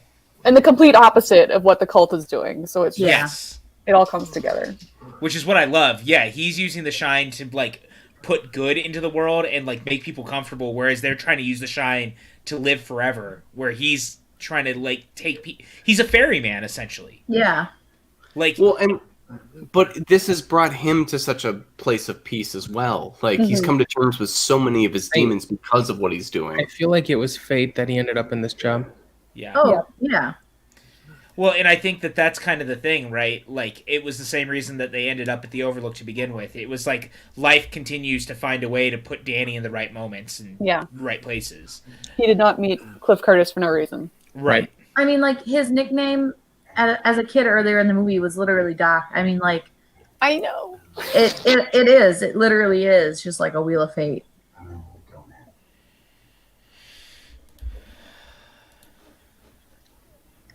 That, I'd like to announce something that I've never said before to anyone ever. yes. I'm in love with Ewan McGregor. Oh, yeah. I've I never believe heard that that. before. Never. I don't buy for 1 second you haven't said that to other people. I've never heard you My say wife that on the before. couch just said, "You say that all the time." Yeah, I'm pretty sure you tweeted that out was the the Every biggest day thing I've ever occurrence. heard in my life. There's you literally have an Ewan McGregor poster in your house. You do. Which, by the way, I was watching old episodes of Craig Ferguson the other day, and I watched the episode with Ewan McGregor where he was doing press for that movie. Great movie. Pretty much almost every time we What have a a good really side late note. night Zoom session or something, That's Max awesome. and I end up singing Moulin Rouge, so I highly doubt that. I never would have guessed Maxwell. I'm a man of many surprises. Aw, they still keep in touch. Oh. The fact that they've been doing this, I love Oh that. yeah, I saw you post about that, Mike. It's on my list for sure. I love this whole pen pal thing. I think Me it's too. so great. Just what a perfect conceit for this film. For And I believe 8 this years is the they've been doing this. You see Yeah. Kylie Curran as Abra, and she is incredibly good. Oh, this movie. It's such a it's ironically such a warm hug of a movie for being so horrific. And like, yet we're only an hour in, by the way. It welcomes you in so well. That's why it feels like a comfort movie, man. It feels like a hug, like as weird as that sounds. And yet, that's how all of Flanagan's movies and TV shows kind of are. Like, yep. Hill House is There's the same a way. level of humanity to them that a lot of horror directors, and this is not necessarily a bad thing, don't put in their movies. Yeah, I might not know all these people, but I know people like them. The truth is I'm not looking for a Jason movie that really humanizes the teenagers. Like, I'm really there to watch Jason kill people. But if I'm watching a movie like this, I'm hoping to see human characters and, like, PJ, feel enveloped in a world. You were also watching those movies for boobs. Well, I mean, look, I'm only human. Okay, everything down to the posture for Rebecca Ferguson. Like, it's so calculated for the character, and it works so goddamn well. And I just... Man, does it work. I honestly think this is one of the best uses of an actress, like, fully owning a character from another medium that I've ever seen. I want her to be iconic. Calf muscles. I firmly thought that she and Ewan both deserved Oscar nominations for this. But yeah, correct. I agree. I thought Flanagan in the script did too. Yeah. I mean, I agree with all of that. Honestly. But at the end of the day, great art endures, awards or otherwise. And the fact that we're still talking about it all these years later. It's only been 2 years. It's only came out in November it feels I know 2020 feels like a decade, but it came out at like the end of 2019. But like The Shining, the reputation for this movie has only grown, it's grown exponentially. Of like, everyone says this is like already a classic. Yeah, like, I mean, everyone I've gotten to watch it has, really liked it. So I highly doubt that it's gonna just go away. Like, this is easily, and especially as Flanagan gets more projects, because it's been one after another is just perfect. So the more he does, the more people are going to get drawn back into these earlier. And that's why, like, the fear of him not continuing the story, I think, as long as he does something, I'm happy. Like, I think just like this has such like a Fight Club / like original Shining aesthetic, like feel of. It's just going to keep growing, and like people are just going to keep loving this. And already, I'm like, yeah, this is a classic. Like, that's hard to deny. This is one of the few times I walked out of theater, and I said right away, to me, it was a modern day masterpiece, and the director's cut only elevated it, in my opinion. Oh boy, because it just makes things feel more full and fulfilling. Max, why would you say that? Oh boy, Max, why? So apparently the original Danny Torrance is in this sequence. Jacob Tremblay, I love you. Yep. I might have to go for a walk for a while. Yeah, I might also have to just like. This could have gotten any kid for this, and they had to go and get Jacob Tremblay. I mean, but that's the point, right? Jacob it's Tremblay. Why it worked. Yeah. I was gonna say Jacob Tremblay is our final girl in this situation. Oh God. Except. Run home, Jacob. Well, Run not necessarily final All right, girl. everybody. Come on. More like the setup for really bad things. This is Psycho all over again, is all I'm going to say. Remember how much you liked Janet Leigh in Psycho? Yeah, remember what happened there? I mean, like, I think Ho gets it.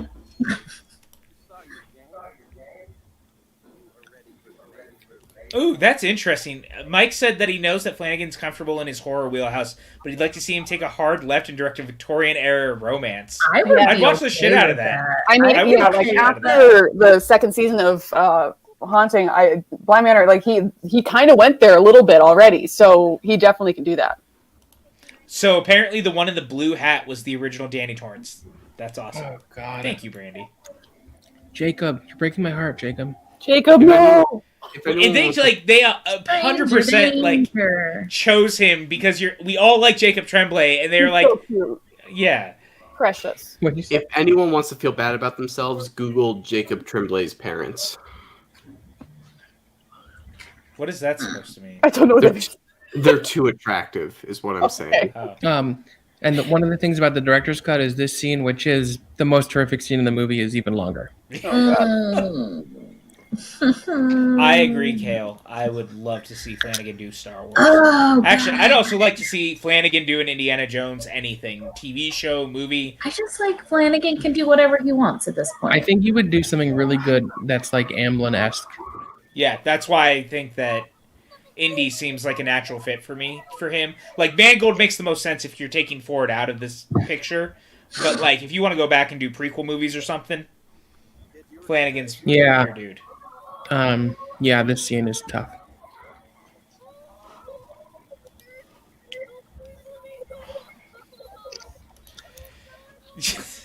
I mean, Jacob is so incredible. He just like wrecks you in this one. And scene. apparently he was having fun doing this on set. I know, but I worry about him because this is like, it's so, oh my God. Because usually like, Stephen King, he's known for his bullies and everything to go so over the top, but this is just, he sells it of being so real that I worry. And then like he'd start giggling and everyone was like, "Are you sure you're okay?" And he's like, "I'm totally fine." God. God. Right? Steven?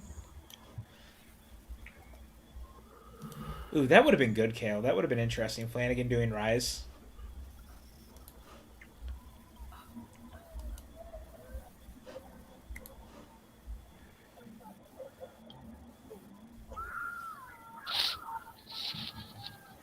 Oh, the blood.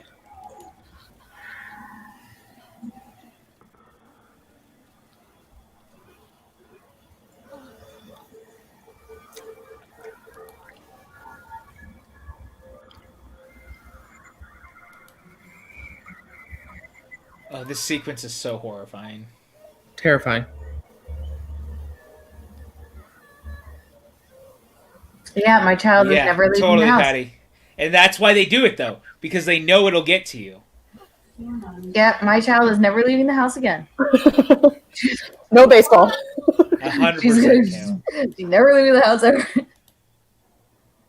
The chat's like losing their minds over this entire sequence. As they should. Yeah. Here we go. Oh.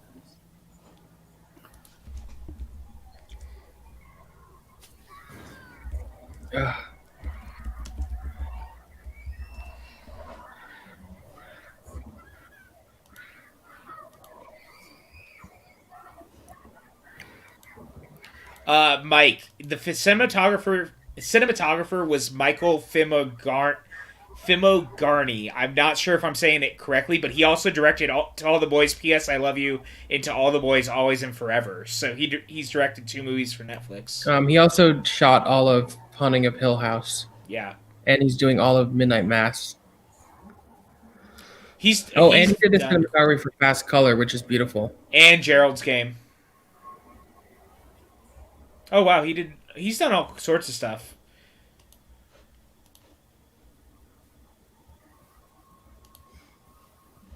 There it is. The murder thing is just like, yeah, it's great. But also that scene, I just can't. Oh, jeez. Well, and that's why this movie, like that moment, is the moment that makes this movie another level of like, and we still have so much more to go, and yet this happened.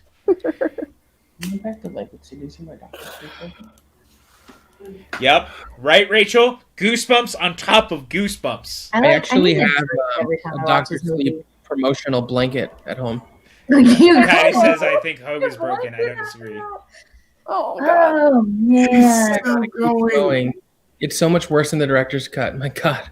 It is. Oh, no. Yeah, there's definitely a lot more blood splatter. And you feel it way more. I showed this movie to my parents, who had no idea what they were getting into, and I showed this to my parents too. And they were like, "What the fuck?" Yeah, and my parents were like, I don't think they would ever talk to me again. This is a really bad movie to watch as like a parent in general. Like, oh my God, there's so many like kids. I'll just remember it was over, and my dad looked at me and he goes, "That is the weirdest movie I've ever seen." And then I showed him Tenet, a year later, and he was like, "No, I think that's the weirdest movie I've ever seen." Oh my God! Well, I should show him Mulholland Drive and see how he feels about that. I think I'm gonna skip that one with him. Yeah. Yeah. Yes, 100%. Mike. God. Oh, you really want to show him something that'll make him say it's weird? Show him Holy Motors. Oh yeah. Guys, How you feeling, Hogue? like I knew that scene was coming. I heard about it, but man, like it was you are cutting not. to Abra and like Who? Baseball boy. That shot, by the way, with the mirror in the mirror where background. it's- Oh God. No one is ever prepared for that. Everything about I would be this is concerned just... if you were, honestly. So shucks. And here's the thing: they still haven't met yet. Like Abra and Yeah. Danny still haven't even met. They're just feeling all this through the Shining, essentially. Shine pals. They're just Shine pals. That's Yeah, all. they're just Shine pals, and that's so Shine. crazy. Shine. Actually, Jerry Seinfeld was thinking of bringing a show back, but this time they're going to call it Sign Pals.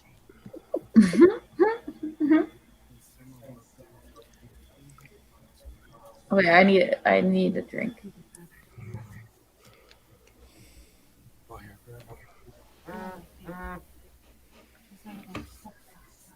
Yep. Yeah. Oh, I pulled it up too. Sorry. Yeah. No, you're good. Yeah, seriously. I can see that. That scene is a fucking nightmare for literally anyone who's a parent or Just human. not against kids. Yeah. Yeah.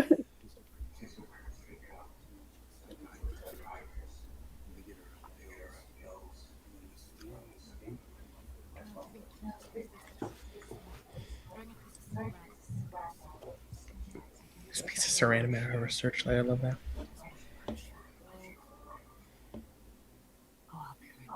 I kind of love the idea that it's a white whale or like The way she it's- said, "Oh, I'll be ready, Yeah. honey," and then her Yeah. tongue in her cheek. Yeah, because nothing else matters to her now. It's just that's what she's after. Whew. Wow. I mean, I think so. We've kind of been talking about it, like in its comparisons to The Shining. One of the reasons I like this so much more is, don't get me wrong, I love like a contained thriller in one place, but Doctor Sleep is so expanded in its world, and you're It's an seeing so much epic. more. Yes, it's 100% a horror epic, and for that reason, it stands out to me. But it's like the benefit of building off of something like The Shining is that you have a singular event that means so much that Yes. you can do this. You can like have that be the seed where your tree blooms. Like, and it's really finding like Jack's alcoholism, like what the different relationships with people with The Shining, what that mean. Like, it goes into every direction now with it. And Mike Flanagan is smart enough to know, like, what would an audience watch The Shining and understand, and what should the story dictate the story goes, and kind of finding the perfect medium between the two. Is there any significance to the strange drawings on the refrigerator if they show them again? I don't think so. I mean, there might be things she's seen. I don't know. Yeah. We'll be right back.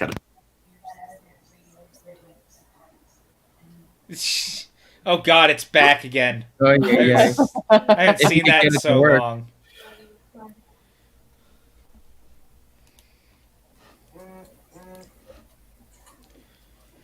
It's not the same actress who plays her mom and Danny's mom, is it? I don't No. think so. Okay. That'd be interesting, but I don't think Because so. they look very similar enough that there's like some sort of resemblance, which again feels kind of like the nod to it could have been someone who was related to Danny.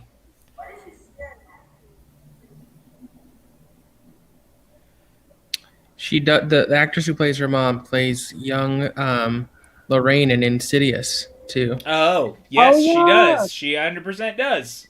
which is cool. There you go. She found her niche. She should just become. They should really make an Abra CSI spinoff. She'd solve every murder. Oh, Jacob. Because look, she's like, she's doing this at Who's school. there Are you already? kidding? The Yeah. way she would solve murders gives a new meaning to the title "Criminal Minds." Right? Well said.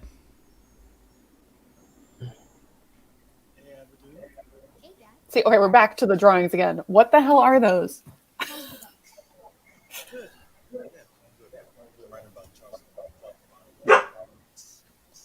Dipper. Yep, that's 100% Dipper. That's good, sweetie. Think Harvard in 3 years.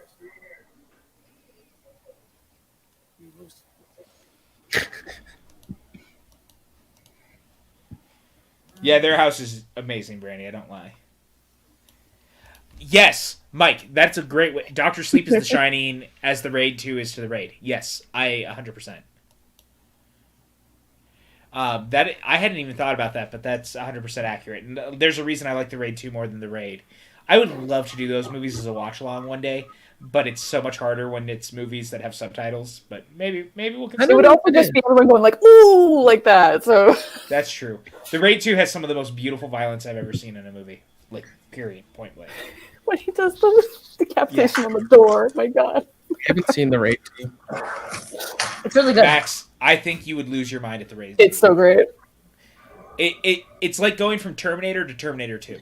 I have to rewatch the first one because I wasn't huge on it when I first saw it. I own them. I'm sure you're surprised. I'm shocked. I'm not. I legit needed to get a drink. Like, this sequence is so... This is one of my favorite sequences in the entire movie. And the fact that they do this, like, a second time later in a very interesting way. But, like, the more they do stuff like this is so cool.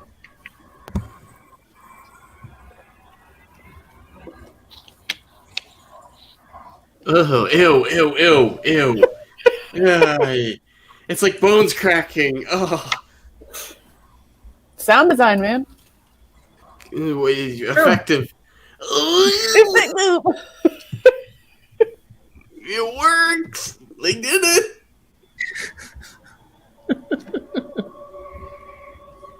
Gosh, it's just like this is so Stephen King-y. Like, you know, like his. Can't imagine why. Right, but like in that way of just the story doesn't take a logical A to B. It is characters absorbing information and then making decisions off of that. And Mike Flanagan is like, okay, this here at visualizing that. Unreal. Yeah.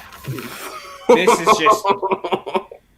Again, there's some like mind-bending stuff in this movie that Flanagan is doing. Well, this is what I was alluding to earlier, where I didn't want to.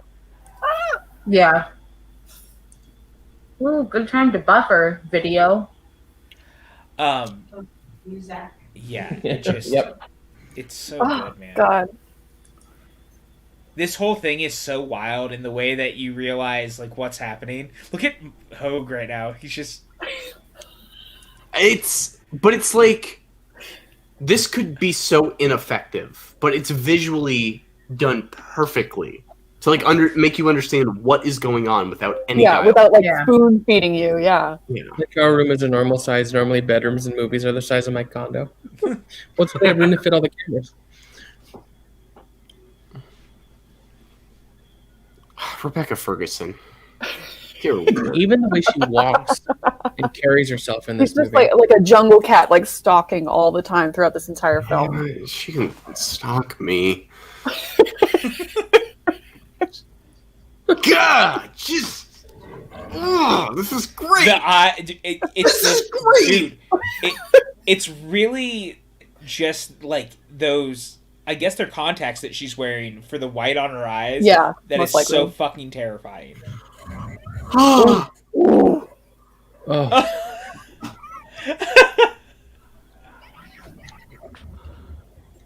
Oh my god. Yeah, right. And everyone's like, "Wow." How many of you guys in the chat have seen this? I need to know. I'm curious. And I hope so, Chris, because I think that please. Two movies came out in 2019 that were the most Stephen King movies to ever Stephen King in their lives. It Chapter 2 and Doctor Sleep. And I love both of them for that reason. This one doesn't. And I would think that King would have a certain level of say in what happens with his property, and I think he's clearly a fan. So, well, and I mean, Flanagan's made it no real secret that he really wants to do Doctor Sleep or Dark Tower. Yeah, and he wants that so badly. Like that is to me is where Netflix needs to step in and be like, we will give you all the money to do Dark Tower correctly. Like, please let us do Dark Tower correctly because it's just going to take someone who gets the material to do it right, and I want a good Dark Tower I adaptation would still so badly. cast Idris though. I would too. I think Idris is incredible. He Yeah. was I would not I the would wrong like casting it for to that be movie. like a short series or something instead of a movie. I like It Chapter 2 a lot, and I think Bill Hader was brilliant. Yes, Oh, it's yeah. my favorite thing in it. My hot take is far. I actually like Chapter 2 more than Chapter 1 just I do because not I agree like with the... that. No, I and also that's... don't I'm totally a minority opinion, and that's okay. It's just I like that it goes the bonkers, balls to the walls, nutso version of what I was hoping it would be, because it's so Stephen King-like. The first one's the better movie, but I like the second one more. And I'm still waiting for the supercut of the two movies put together. Yeah. Maybe Lord can help out with that. Because Yeah, she has I a mean- song called Supercut. Never mind. Yeah. That's what I'm saying, Mike. I think it needs to be 100% a TV show, and I think it 100% needs to be done by Mike Flanagan, since he wants to so badly.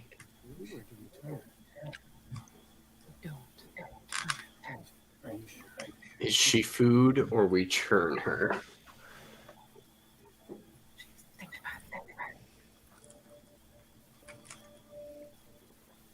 Oh, this is just like perfect setting the stakes of like we've seen what these people can do. But like oh man, wow. Think of a cow. You put your wallet in your car. This is so fucked up.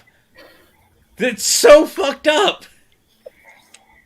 She's like, we'll just keep her alive and torture her forever. Yeah. No, the point was, But she's so excited about the idea of it, and it's so fucked up. Well, and she acknowledges she's Ahab. Yes, 100%. She acknowledges Yeah. she's Ahab. Wow. Chapter But 4. it's Turn and the it's- world. seeing what these people with these powers can do in this world, like it's that much more dangerous when the villain is like, I don't know what I'm gonna do, but I want this power in my corner. Like that's more dangerous than we're just gonna eat her.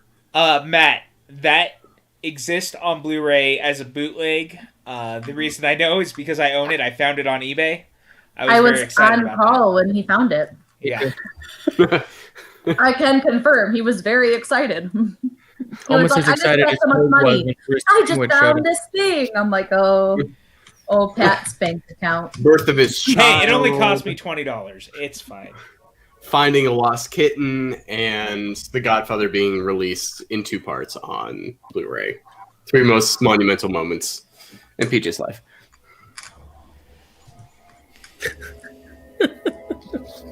You know, this is supposed to be my birthday stream. You don't have to take shots like that, Hope. Never. No, PJ. PJ.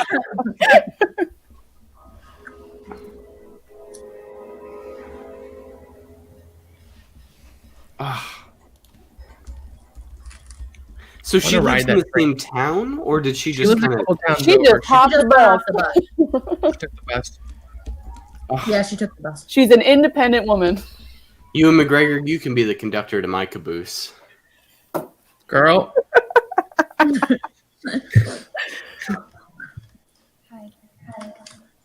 That is just triggering Maxwell today. Like in a good way. Do you imagine like all the single moms that go to this stupid little fair like every day just to see Just to sit and watch Ewan McGregor, that would be not totally be that mom. Johnny go ride the train again? Yeah. Hi, Cara, we're gonna go to the park. Oh, I Again. love the wordless communication he has. Cara, don't you want to go on the train? No, Mom, I hate the train. Love the train. Love the train. Don't ruin this for me.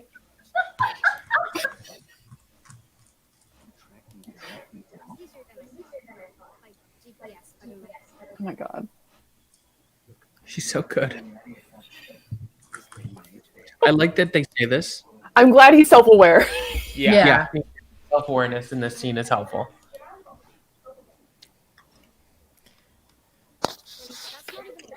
There it is.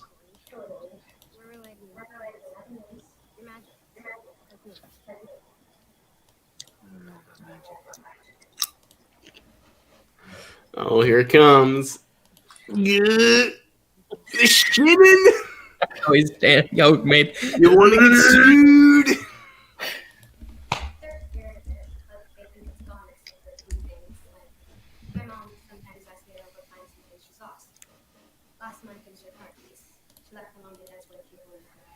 I found Matt the Blu-ray. I had to send him a link.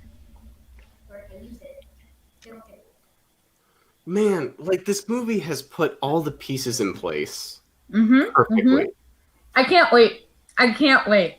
He's gonna like ascend during the climax. Oh my god. Don't set it up like that. Come on. Like this movie, like you think it's really good, and then all of a sudden you get to a point where you're just like, holy shit. Okay. I'm loving it so far. This movie is incredible. Oh yeah. It gets to, you get there. You'll get there. And yeah, oh, it's good. Tony.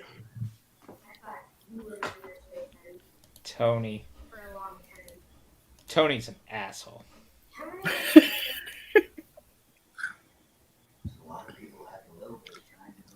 That's okay. Oh, I've said this before, but I believe Carrie has The Shining too. Yeah, I think because I think that's true, actually. My Yeah. theory. the universe is supposedly connected. All the kids from Derry have The Shining. Yeah. I think that The Shine is like an overall thing. Yeah, if you go by the theory that all of Stephen King's stuff is all connected, then a lot of people have The Shine. But I do wonder how some of his more grounded stuff, like the Mr. Mercedes trilogy, which I really like, really good mystery novels, doesn't have any supernatural elements, if those fit in at all. I'm sure they do. There's people out there who have like the whole thing figured out. Yeah. I'm not one of those people. Like, I'm fine if they all want to be connected, but like, I'm not going to put in the work to prove it. Yeah, I just assume they are until told otherwise, honestly. Yeah. At this point, how are you not? Like, that's kind of how this whole universe feels. And again, the Dark Tower literally tied as much together as it possibly could in different ways. Yeah. So.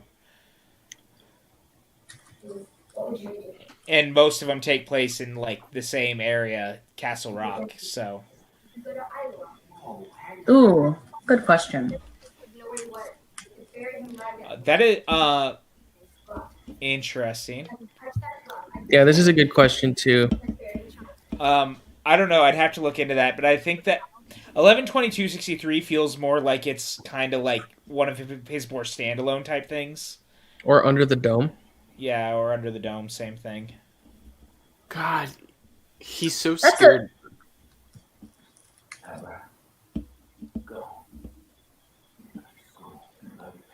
He's terrified. Like, he can see in her, like, the power she has, and that she doesn't even understand it. Oh, yeah. Well, and also because, remember, he's been there. He knows that this can end badly no matter what. And because he's gone down this route, he doesn't want to see...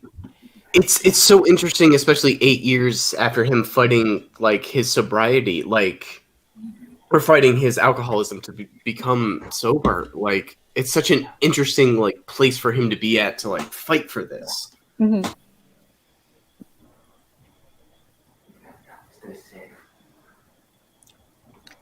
I'm sorry. Like, it's so well observed of just the fear of relapse, even like when it's with like these supernatural like powers, and just the fear of like youthful ignorance that Ewan McGregor has towards her. Of like, I was a kid who had this, take it from me, bottle it in the most organic way you can without addressing it.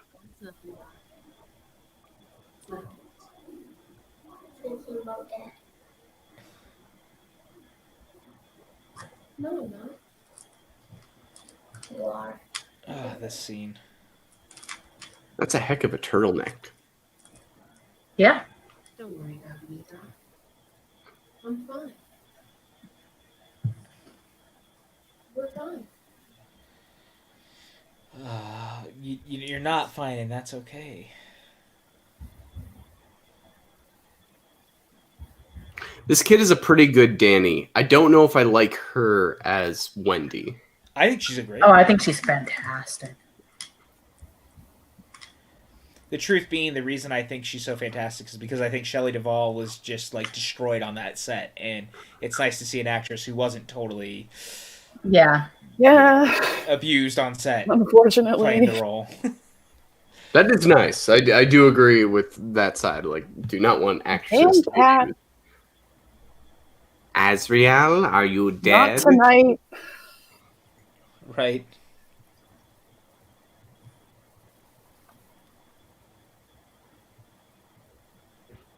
Wires crossed tonight. Meow meow. That room's empty. Meow meow meow meow. That room.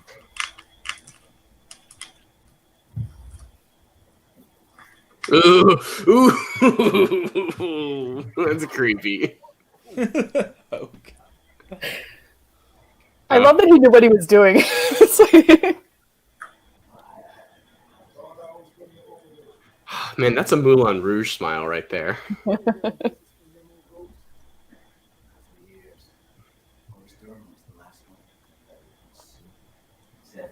Great party.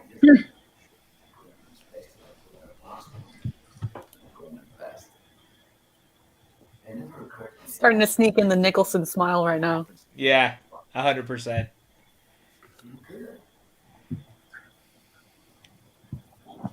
Do you care?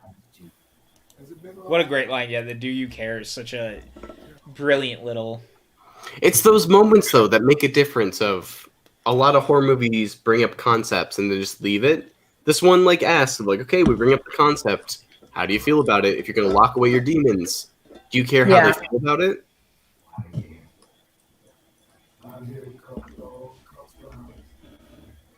Man, they found the perfect actor for this. I think they found the perfect... Again, like... The casting. The casting across the board is incredible. Like, you can easily CGI all these people. Or, you know, whatever technical marvel you can think of. And yet this movie so brilliantly just cast other actors in the right way. They're on the land like a cancer on the skin. Wow.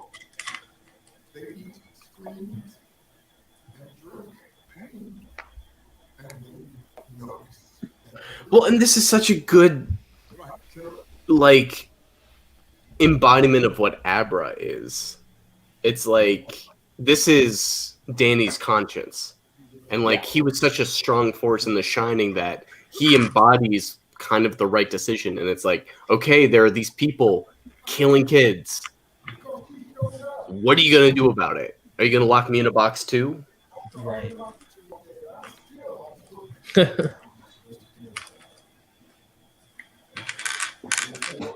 Yep. I love that line too. Like, you walked into my kitchen, I'm still stuck here with this. Like, I'm dealing with this still.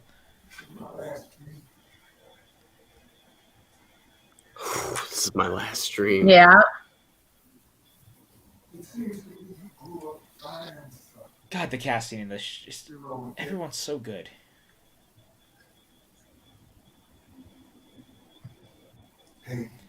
That line, the "you still owe a debt" thing, is Yeah. so good. And Pay it. The way he says pay it. yeah.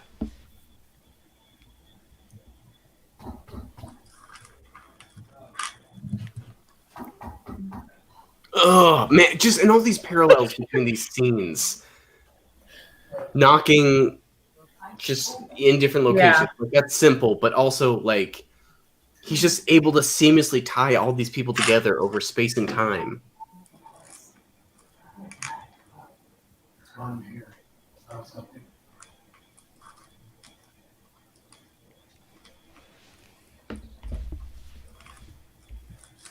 And then just technology being in it. That's interesting. Pretty small. It's the people of this court straight that evidence at the Saco River. Late Tuesday night, several residents of the street reported a tremor that back windows, shop doors, and glassware tumbling. Glassware tumbling from the shelf.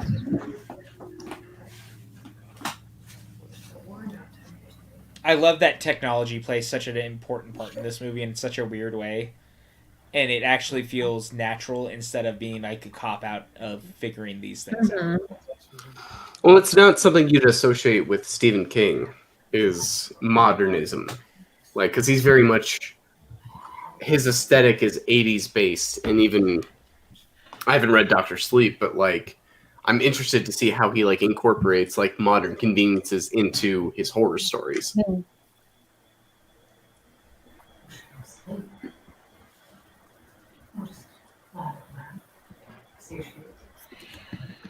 God, Rebecca Ferguson, stop it.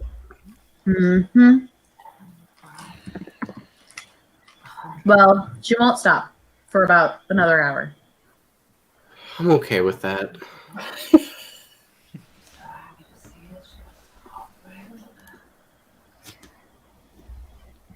Yeah, it's Yeah, I really do nice. like Winnebagos.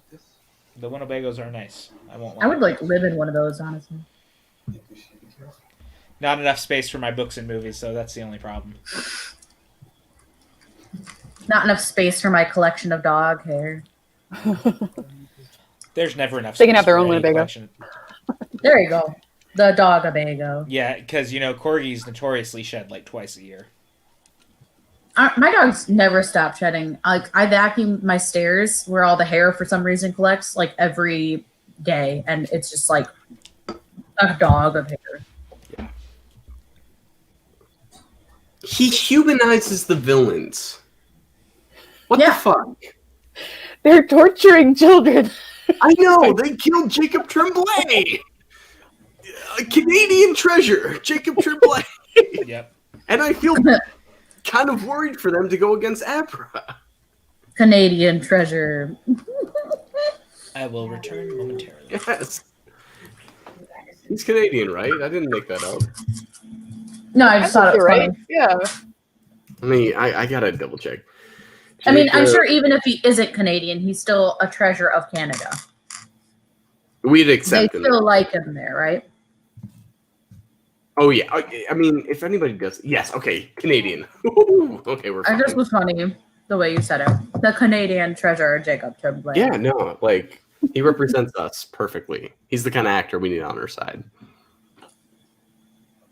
Every other Canadian actor is just like, fine. I mean, they got work to do if they're going against the Tremblay. Ryan Gosling, you better watch out. Jim Carrey, take a seat.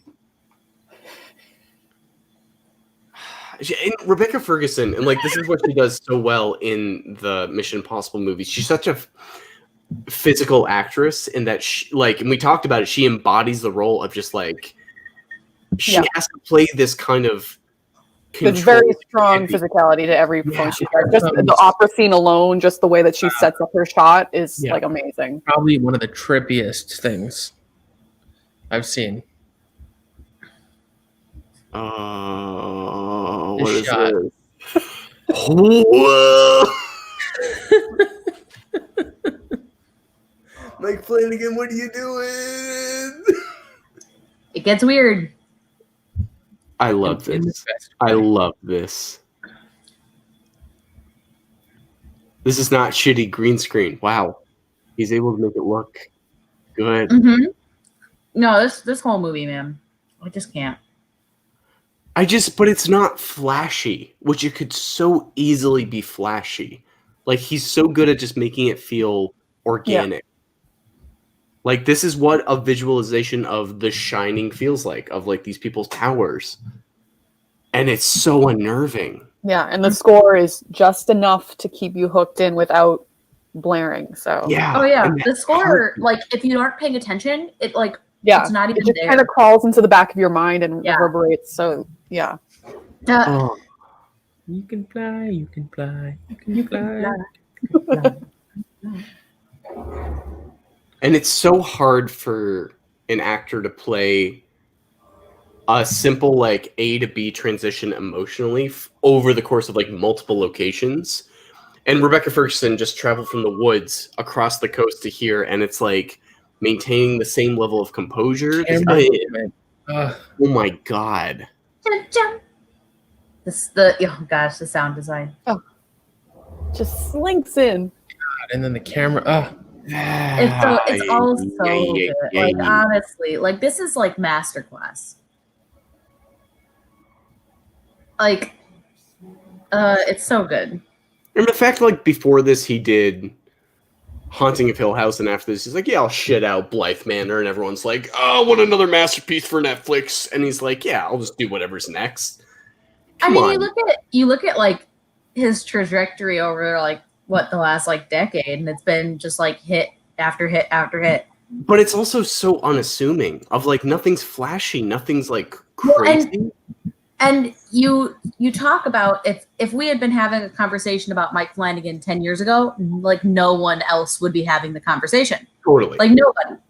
Now everyone is on the train, but like 10 years ago, he was just a guy making stuff, and now he's like revolutionary. I am so glad I made it back to this scene. This is one of the best scenes in the entire movie. But it's he like was easily. I mean, you look at Oculus came out in 2013. Fantastic. So good. Such a good movie. His prequel is great. And that's the thing. He takes like kind of the thankless jobs and makes art out of them. Yeah, there you go. Oh, good. I'm like right behind everyone, so I can hear this. Oh my gosh.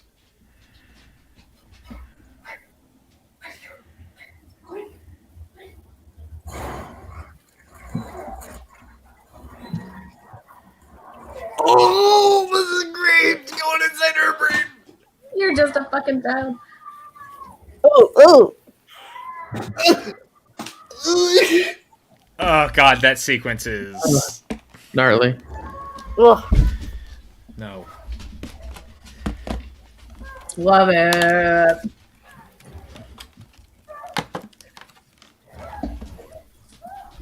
Once again, the sound I design. don't disagree with this. Mike says this might be the only time when the hero is scarier than the villain. Not Yeah. wrong. Yeah, you're not wrong. You never know what a Mike kid's gonna Flanagan. do. It's a little. He knows how to do that really bad, like skin coming off the hand thing. That shot of her getting thrown Yeah. is Amazing. incredible. Like between this and Gerald's Game, I think he owns the take skin off hands in Yeah. movies. Oh thing. god, yeah. PJ, Oh, thanks, man. Yeah, I love the Dresden Files, Chris. It's one of my favorite book series. The Randy way says, that I delivered love that shit was watching in my head. Oh my god. So fucking good, man. Thanks for hanging out, Chris. I appreciate it, man. Bye, Chris. Thank you, Chris. I'll be right back. Oh my god, that sequence. Did I 100% buy cake just so I could eat it on stream? Yes, I did. Happy birthday. I know that it's 12:04 over on the East Coast right now. So. Oh yeah. There you go. The doggies are like wandering around, like Yeah, of weird course they are. Look at that. Look at that face right next to me right Okay now. for me? Dipper. me cake. I You're am very a good cute. boy. Give You are a me good cake. boy. No, you don't get I cake. give you kisses and you give me cake. No cake for you. Yes, but I want some. Just talk to the kid. What a great line. Again, pay it forward. Guys, that sequence. Oh my god. Mike Flanagan's a master, dude. Someone who's done hand horror in movies, that was top notch. Oh, you're back again. I mean, yeah, like I said, between that and Gerald's Game, Mike Which- Flanagan's kind of the master of it. It's the main thing that's scaring me off from watching that movie. Thank you, because Rachel. I appreciate it. I'm just terrified of that sequence because I've Oh, heard. it's intense. Yeah, the Yeah. degloving technology. Mike Flanagan's really good at degloving. Gotta describe it like that. I think that's legit what it's called. Like, you know how when you take someone's head off, the top of your head, it's scalping? I think like it's called degloving. I know things. Like, oh, don't Google it. don't Google it. No. Can you stop popping up here and putting your nose on the keyboard? You're going to screw I will something up. never be the same. I will never. Don't Google it. How do you guys manage to get dog hair on the keyboards when you're not even up here? I have many regrets in my life. This specific Google search. I always feel bad. This whole scene just makes me sad. I'm not gonna lie, because I really like him. Like, I don't want to see him go. He's lived through so much. Take him to the red room. Take him to the red room. He'll be okay in the red room. Oh, you're back again. Fantastic. Hello, Dipper. You're very, very handsome. Yes. Dipper's very good boy.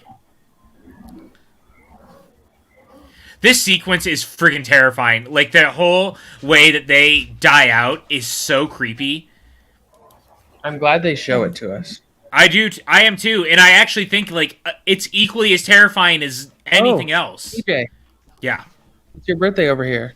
It is. That's why I brought cake up just in time. I'm honestly still not over Googling degloving. Happy birthday, PJ. Thanks, guys. I'm gonna be stuck on this the rest of the night. I will never be the same. Which part? Oh, me Googling degloving. I'll never be right again. Why did you do that? Reasons, I guess. I don't know. Try harder than you ever had to believe me. Wow. Happy birthday, PJ. We're 7 minutes late, but happy birthday. You're on the West Coast. It doesn't count.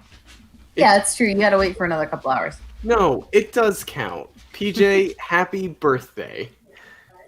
You son of a bitch. It's technically not his birthday where he lives. Yeah. Can we... Okay, No. we're going to delay PJ's birthday. Fine. We're not delaying his birthday. We're celebrating it at his time. Doesn't sound like we're celebrating it. Wait, is she not coming with them? I mean, she's in the car. Well, she's not. I mean, but I just want to shout out Dan Brunner and Aaliyah Moore, who sent me a birthday gift. I just got it in the mail when I went downstairs. But they got me Deadly Premonition, which is like a love letter to Twin Peaks for the Switch, and I'm super excited. This is true. Those people. We celebrated all the New Year's. We can celebrate all the birthdays. It's true. Oh, God. I don't know if I can stay. I have work tomorrow. I'd also like to shout out Jen Kemp for getting me the Rocketeer trading cards. They make me happy. PJ, have you ever played Alan Wake? No, I have not. That is so up your alley. And I'm playing through Control right now, which I know, Max, you've played. Which, those games are so Twin Peakies, if there's a descriptive way to say it. Twin Peaks-y. Yes. Hi, Liz!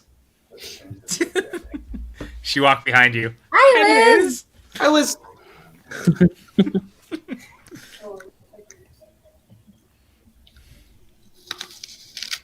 And I love that, like, how he's able to be like, hey, you're really strong. I'm on your side. Please don't use your strength against me. I just really, like, we need to, Please don't crash the car. Yeah. You are stronger than anything I can imagine. I really need to stop waving at the camera. Oh, Brandy. I love that. I love that so much. I do that a lot too. I've seen so many times people are like, I do it all the time. Pandemic has taught us one thing. It's how to wave like Muppets at a camera. Especially like Brandy is saying it and we can't Rachel see did the her. same thing. I just waved towards Liz, but y'all can't see me. That's how. Can we just say that's how comforting and like welcoming our entire channel is? Everyone's like, "Oh, we're all friends." So people walk into the room and we wave, and it's like Norm from Cheers, Norm. But they're, you know, I do the wave at nothing at work a lot. Like someone will join a call and I haven't talked to them in a while. I'll be like, "Oh, hi," but I'm not on camera, so I'm just the weird person waving at my computer screen. That this is an exceptional apple. That looks like an exceptional apple. It looks like a good apple. Juicy and crunchy. Oswald is also enjoying it. I was gonna say. Anytime Max takes a picture, I smile like I'm in it. That was probably my favorite gag in the Unwind last night. That I halfway through the closing credits, I stopped him, took a picture, and then reran them. That was the best. I kind of thought you were going to keep the show going after it. And then it didn't. I was like, oh, all right.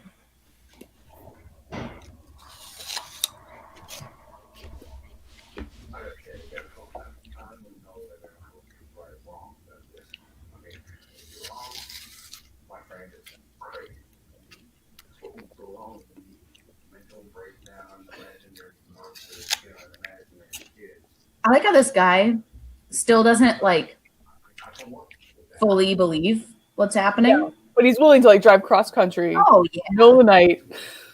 No explanation. I like that he admits if he's right, it's much worse. Right. Yeah. But like he saved Danny's life, and Danny's like, known him and now for 8 years, and that relationship is just inherent in this drive that he's willing to take with him.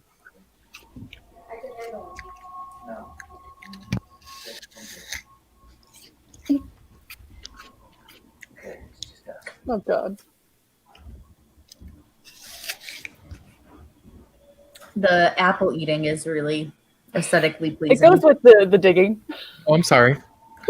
No, I'm not mad at it. Little ASMR. Yeah, I'm not mad at it.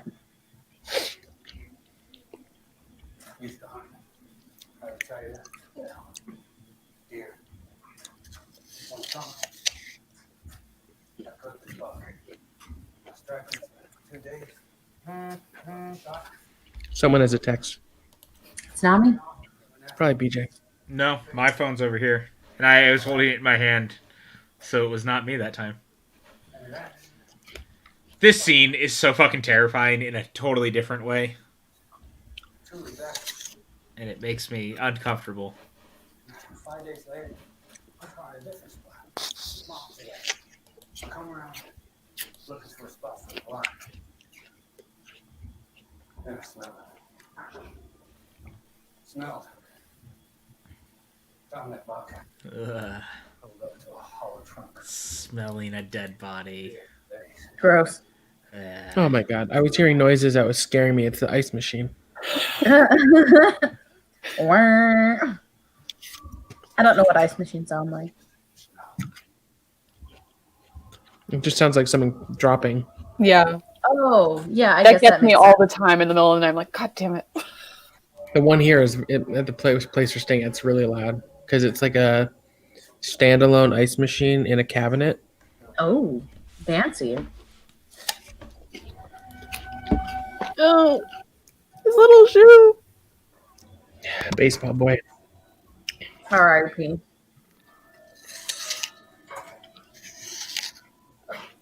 Gone but never forgotten. Baseball boy. How could you possibly forget? God. I wish. His little God, just like the more they dig and the worse that it. Oh God, the face. Oh yeah. Yeah, I would throw up too. 100%. Oh God. For the record, if any of you were like, I need to tell you a story and we need to go on an 8-hour drive to find a dead body, I would go with any of you except for Hope. I feel like that's 100% mutual What? between all of us. What? You know what you did. I thought it's officially not on stream, but I thought we were past this. Apparently Chapter 5, Parlor Tricks. Did you defer by sticking to this incredible film? I am amazed that this movie moves at the pace that it does. It never feels long. Like, it's so incredibly well done for being how long it is. Yeah, there's no downtime, but at the same time, like, they have so much room to breathe and have these amazing monologues. I And think the chapter, adding the chapter titles in there kind of helps with that.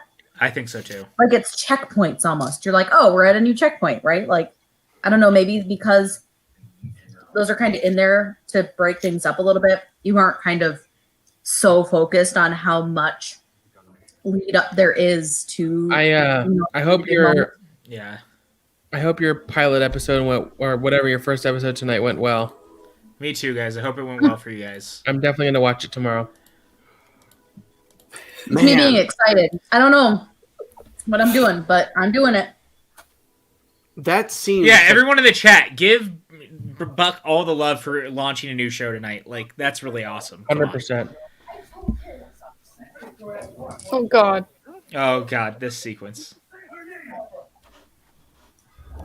Ooh.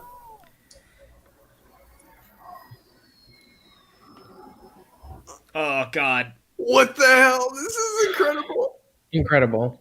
Well, and again, they play up this right where it's like, the father should be worried that his daughter's been talking to someone who's in his 40s, but at the A same logical time, reaction. Yeah. yeah, But it's like even the scene Right. before, he's like, "Hey, logically, you need to do this because this will happen. We have these powers. They have these powers.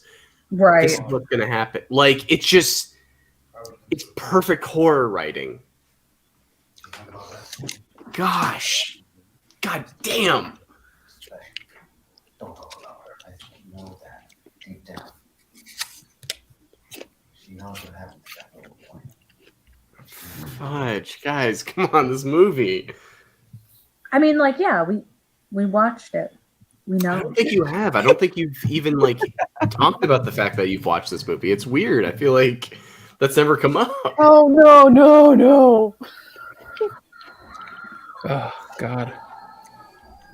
The way his lips and face are quivering, and then he's pouring himself a drink. The I cut mean, like, I wish I. from his quivering lips to pouring himself a drink. yeah. is so All of that is so good. See, but it's so smart to show her 8 years earlier already testing the powers, and now here we totally buy that she has Yeah. control over them. And especially like her first showing, like she's so gleeful about it. But it's Yes, like, she doesn't understand how far off little it could kid go. mystique. Yeah. like whoa. Sooner or later, they'll come. I will call the police and the FBI. So they'll be around a long time. No. Rich, connected. I don't think they're worried about it. But we're all My mom just sent me 2 digital birthday cards. Thanks, Mom. Aw. Maxwell, please don't die on me on stream. Or in general, but just... Uh-oh. Hope you're okay. Did Max just get lost in the internet again? I'm very concerned. That apple came back from. That's 100. So good. That's a real thing to feel. Maxwell and I go back and forth all the time about how we're going at each other in hockey right now. So I'm drinking my favorite kind of Diet Coke, which is feisty cherry, I didn't know that was a thing. but it has a little bit of like a tingly kick to it, and it went down the wrong pipe. So not only was I That's choking, bummer. but it was also spicy. Oh. Yeah, highly recommend the feisty cherry Diet Coke. It's delicious. Oh, dude, you guys, we got a brand new $10 patron tonight, too, while we were Oh. doing this. I want to welcome Christopher Picorni. I hope I said that correctly, to the PJCN.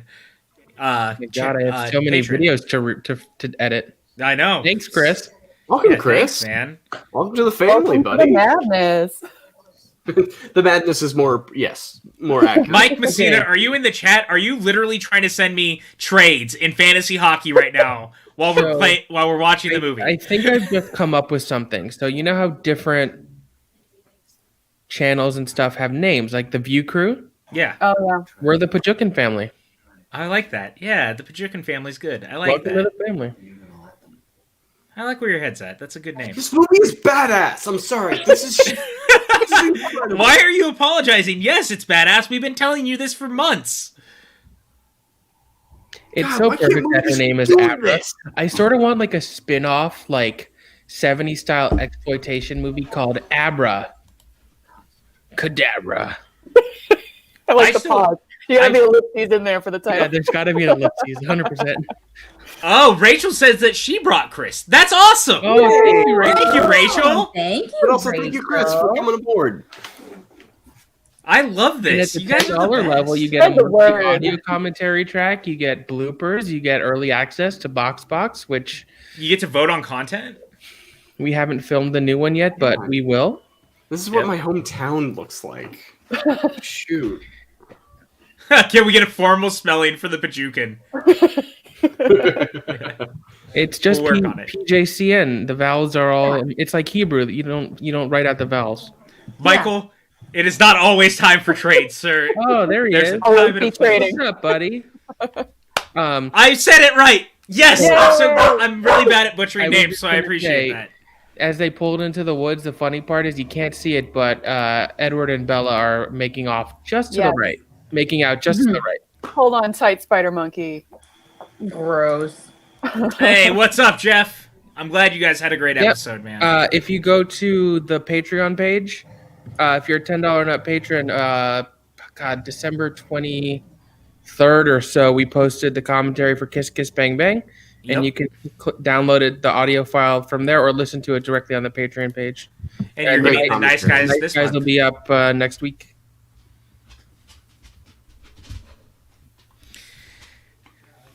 Yes, hello again, Dipper. More cake? My God. Cake they haven't even gotten to the Overlook. What else is this movie just... Okay. The scene is like... This scene is amazing. The pacing and tension of this is better than most action movies. I agree. You're not wrong. What are you gurgling about? Kale, you missed it. Yeah, we started it last month for you guys. Yeah, go ahead and log into Patreon, check the page. It'll be there for you. Yep. Thank you, Brandy. You're the best. This is why we're lucky to have you here. She's not really there. I know what this movie's doing. They're trying to fool me, but they're not going to do it. Not in this movie. When did you move to New Jersey? It's a teddy bear. Jesus Christ. Yeah, this scene is excellent. Incredible. I agree. Watching this, I would love. Oh, that shot of her falling forward. Mike Flanagan direct like a Liam Neeson action movie. Yes. Oh God. Also, very clever bit of exposition that just a little while ago they mentioned that he was a hunter. Yes. Yeah. Again, everything feels just so natural in the way that it was done. And when they get shot and then they just sort of like burst into steam, sort of reminds me of when the vampires got staked on Buffy. Yeah. With better effects. I love that you're seeing Rose through The Shining. He's feeling every moment. Yeah. Mm-hmm. Yeah. Every one of these is like a personal loss for her, and I dig that. And then Abra being like, you all deserve this. Like, this little girl being like, fuck all of you. Is just so... But, like, that's the burden of The Shining, of just, like, you mature so much younger than you need to. Yeah. 100%, man. And that's what I like about it. Like, yeah, I think that I agree. It's a really cool shootout. Yeah. Like, this movie has everything. I feel like Stefan. It has ghosts. It has magic. It has alcoholism. It has trauma. It has a shootout. It has haunted hotels. It has child death. It has that thing when you die and burst into steam. Yeah. It has... Is the Force just The Shining? That's a great question, Steven. It has psychic Coach. cats. That's not how the Force works. Great joke. 10 out of 10. Or actually, I'm sorry, 5 out of 5. 5 out of 5. 5 out of 5. It has hats. Thank you, Kale. So, she's obviously a villain, but of all of the characters, she's the one I like am most like, because she's a kid and she sort of got roped in and it wasn't her fault. But she also like killed and ate. No, sure, she ate so, other like, people. She can go to hell. But you saw that she had a mission that was a little more noble than what they're doing now. Yeah, So maybe she a lot Let's- more. went to the dark a little bit. They're a creepy cult. Let's be real. Oh yeah, it has so many great hats. Damn you, Mike. Not everything can be a scene from Moneyball while I'm... This is true. Abra and Luke did do the same trick. Yeah, fucking men is a correct response to literally anything. Men are the worst.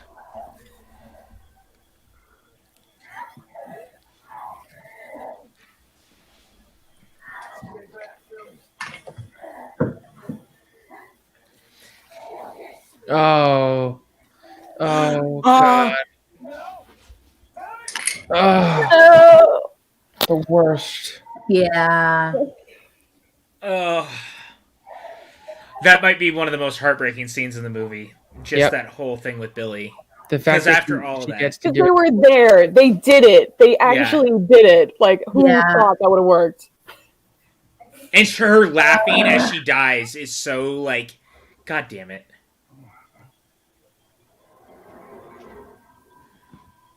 Look at Hogue right now.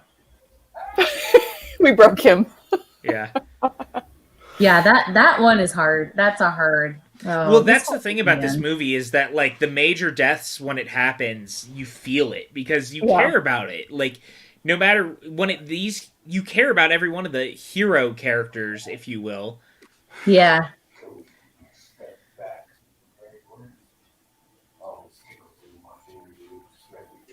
Yeah, Kale says it's a great end to the second act. Yeah, this is only the second act. Yeah. We've watched a whole movie at this point. God, the fact that he just so like nonchalantly says she's maybe the best food we'll ever have is like, oof. They're such a scary cult. This is one of the best cult movies of all time, right? Yeah. Yeah. Like it 100% fits that mold.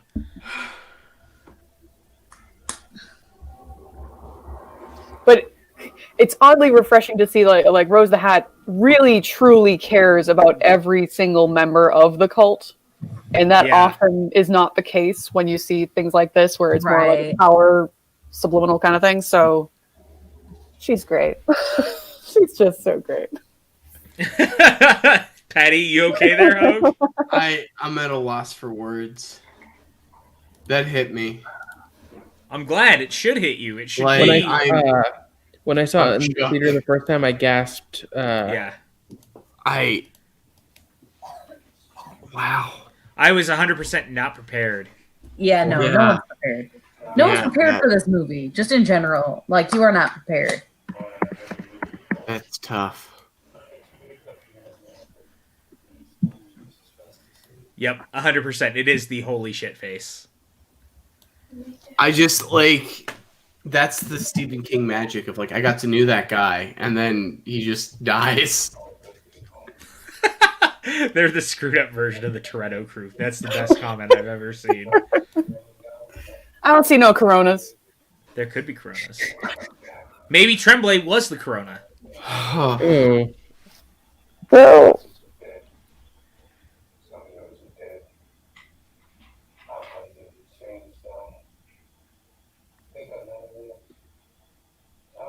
That's deep. So good.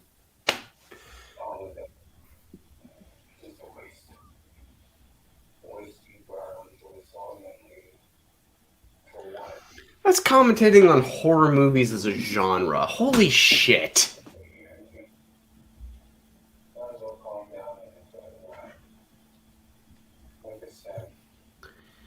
God, everybody's a person in this movie, and that's like the most damaging thing.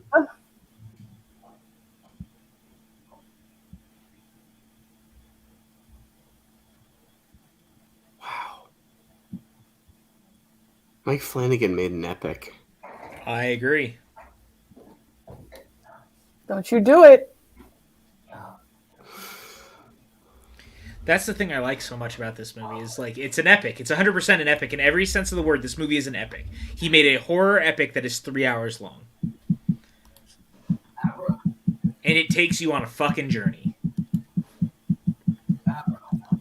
And this sequence is so brilliant. Like the play up on his alcoholism and like the demon of the bottle and oh, this is so good.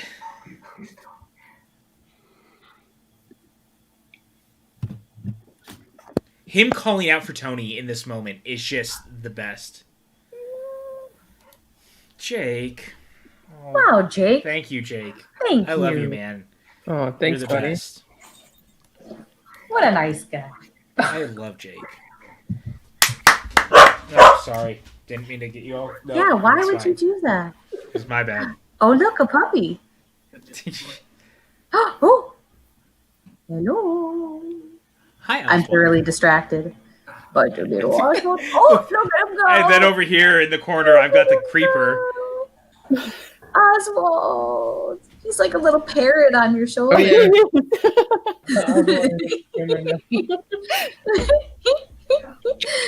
Hearing all those voices reminds me of Xavier when Yeah, kinda. Whoa. This Whoa. right here, yes. Yeah, Oh, this is so good. all of this is just so good. This is cool. This is so cool. Guys.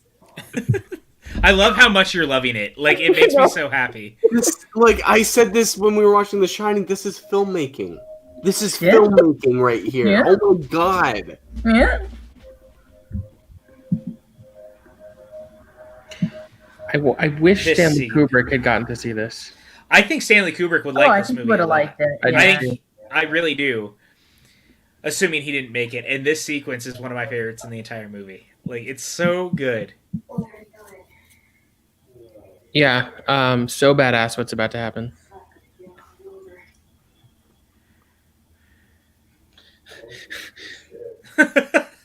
Jake says, I haven't seen the movie, so the commentary with no context is great. Oh, Jake, you need to watch this. I think you'll like it, man. It's so good. This is a horrible way to experience the movie. Even though you should watch our content.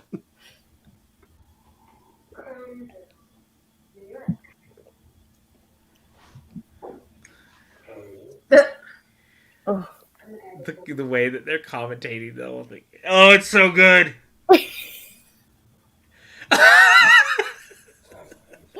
It's nice to meet you. Oh, God. Oh, it's so good.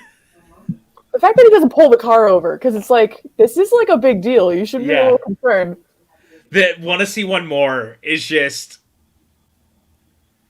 Yeah, this girl, this actress, Kylie, is just so great. Well, the climax takes place in Upstream here. Yeah. Well, that was nonchalant. I'm the man who killed your friends.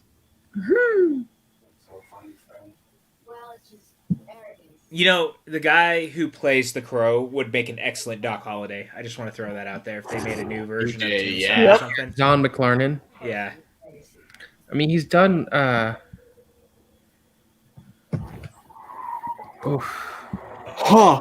Oh, God. Oh.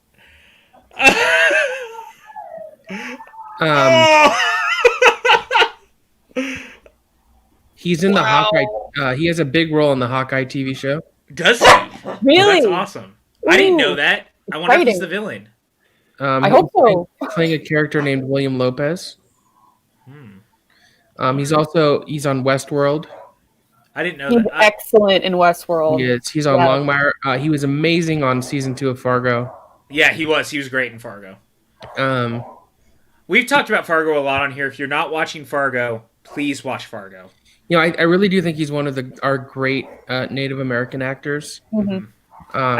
Anything you have a chance to see he's on, and I highly recommend it. He's also a good follow on Instagram. I think that he's one of the great character actors of our time. He was Mike. He is on Westworld. Yeah, that was one of the best episodes of Westworld. He's in like 6 episodes, but there's one in particular where he becomes like, the main character. That's great.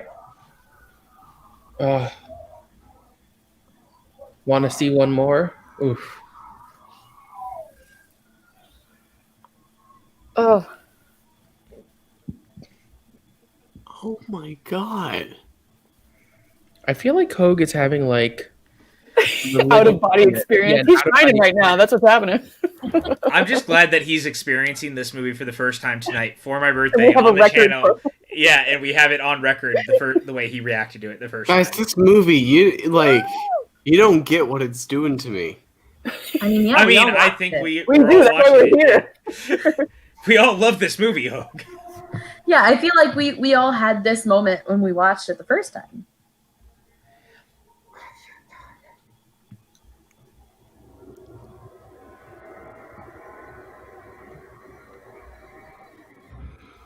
Oh. Power move. Cold-blooded. It just walks through her. It's so good. I love it. And then the way she just went, and then all right, little bitch child. Yeah. What a term, bitch child. He's got nothing to lose now.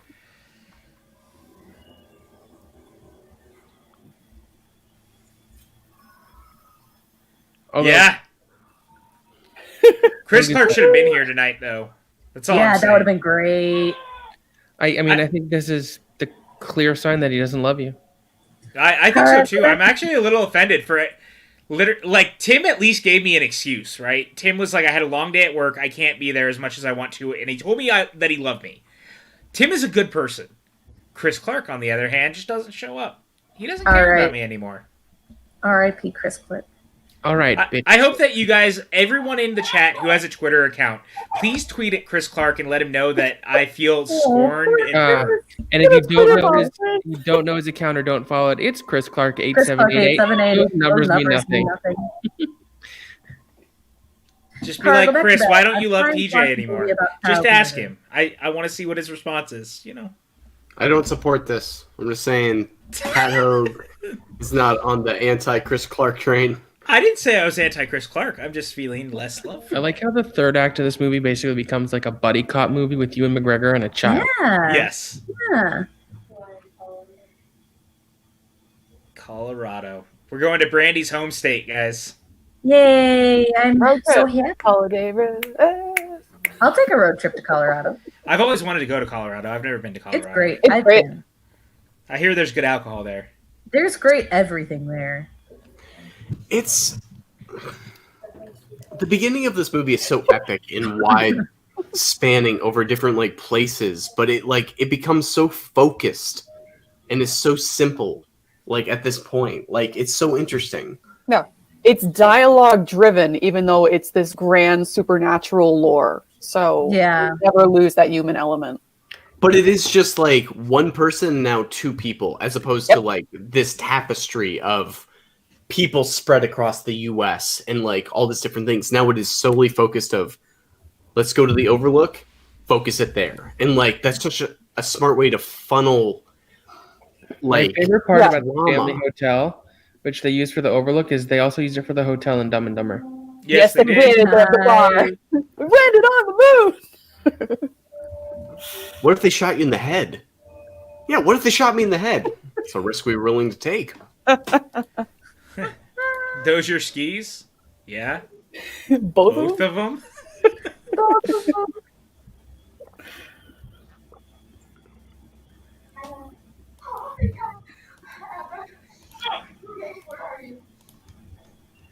I suppose I should go check on my child, even though I'm trying to finish this movie. All I want to do is watch this movie about people who eat children's souls. And not have to deal with a child. Can't you understand, Kara? Can't you understand? God, Mike Flanagan, you smart. Look at it. Man. We're getting there. Oh, and you can hear the original Shining score like coming in. The snowfall as lit by the gas stein is gorgeous. 100%. Guys, this is becoming one of my favorite movies. I hope you know that as I'm watching this. I was going to say the same thing, but Brandy said, you have a husband for that, Kristen. Like, this is everything I want. Not just from a horror movie, but from a film. Oh my god. Oh, there it is. Yes. Oh, this. Yeah, and when you hear the score again, I really like this version of the score too. We're going. And the night shots of the opening shots. Chapter Holy 6. shit. What was forgotten? And it's chapter 6. The fact that like chapter 6, the last part of this movie, is everything here. And this is where it deviates from the book in a way, because in the book, spoiler alert, the Overlook no longer exists, because in the end of The Shining in the book, the Overlook is destroyed. So they go back to where the Overlook was. In this one, the Overlook still exists because it was not destroyed at the end of the movie, so they get to actually go back to the Overlook, which is a very different and this dynamic. shot is stunning. I'm at a loss for words, guys. Like, wow. It's so good, man. Like, I just imagine Mike Flanagan in the pitch. Really smart filmmaking to recreate the shot, but at night. Yeah. Yeah. Like, I can I imagine agree, Mike. him talking about this, and how do you not green light this? Of like, yeah, if you're gonna do this and execute this, then yeah.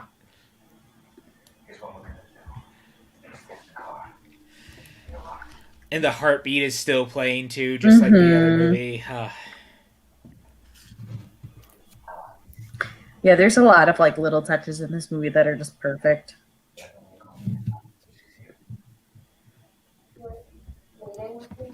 Ugh.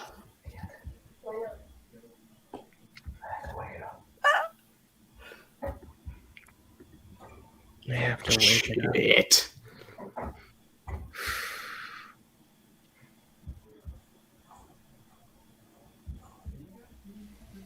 I And agree. just like, After watching this, anything he wants to make, he should be I allowed to make. agree 100%. I want Flanagan to do disagree. literally anything that he wants to do.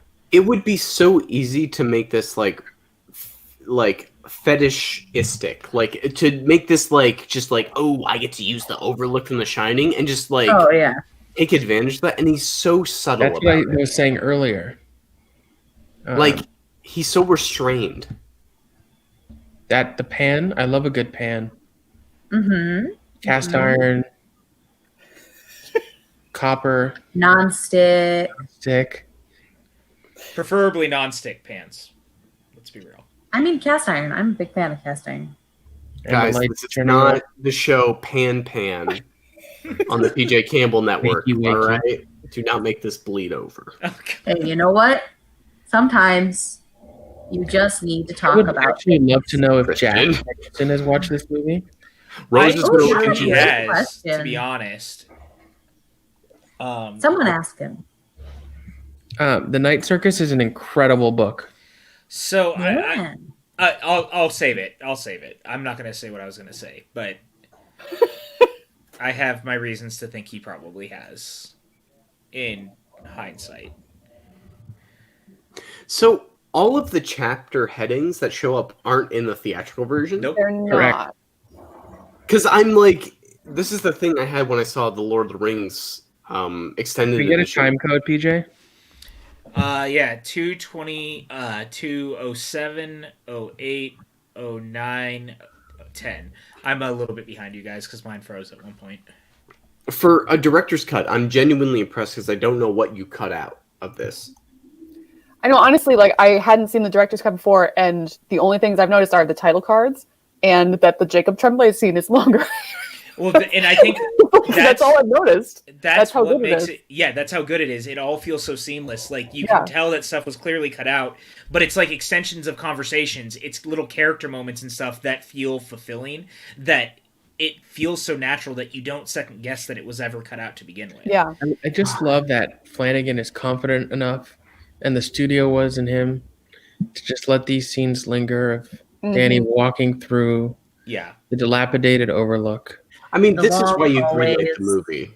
There's this scene is this whole act is almost exactly the same as it was. There's a couple things that have, and I think one of them is super obvious when you see it, but like for the most part, this was the one part of the movie they didn't mess with because it's the nostalgia part. It's the part that Yeah, they sold the movie on.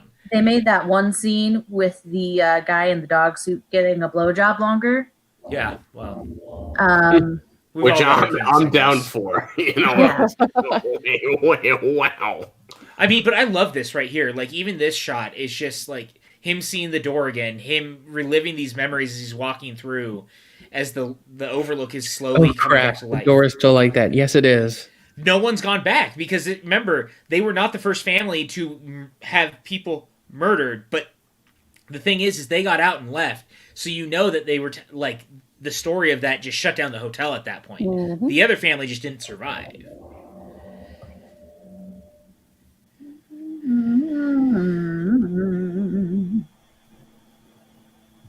And here it comes. Spooky, so spooky. Here it comes. Here's Ewan. Oh, recreating that shot, but in a different context. Incredible. Yeah, and to do it And in the here- way that it's not so creepy. And when they showed that, it was not footage from the original. It was remade footage with the actors from this movie. Yeah, I love that. It's so good. So good.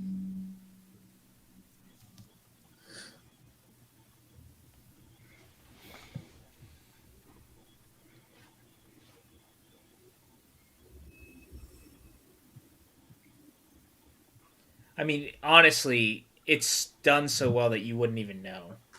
And that's what's impressive. So, is his plan just to like?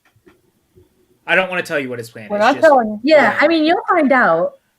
I don't want to tell you what the plan is. Because that right also- now is my critique of the plot of like, and I'm certain it'll be answered, but it is just what's going on here. No, you'll see. But- I don't even start thinking of it as a critique. You'll understand by the time it's over.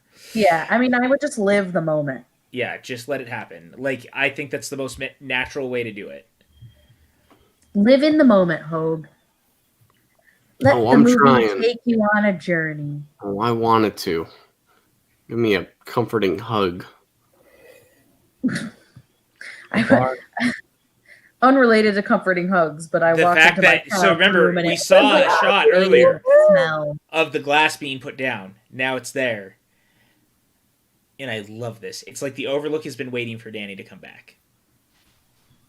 Sorry, I was trying to tell a story about my child who woke herself up because she farted so much. And PJ wants to tell a story about a glass. Which kind of content are we here for? Obviously. This whole sequence is so good.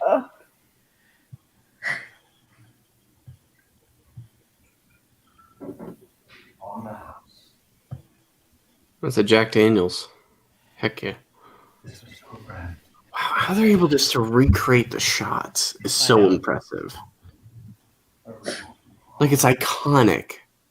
And when you realize, Hogue, who they cast in this part, if you can place him. Well, also I don't know if Hogue where it's like I found these bottles in our house. So, like Jack Nicholson's kid. No. And this is what I was going to say. I think that Nicholson's probably clearly watched this movie because I know at one point it sounded like he had been offered the part. They wanted him to come back. And I think it was the one time they thought about it, but then I think that they made the right decision to go the other direction. Honestly. Can you tell who that is, Hogue? He's a Flanagan regular. He sure is.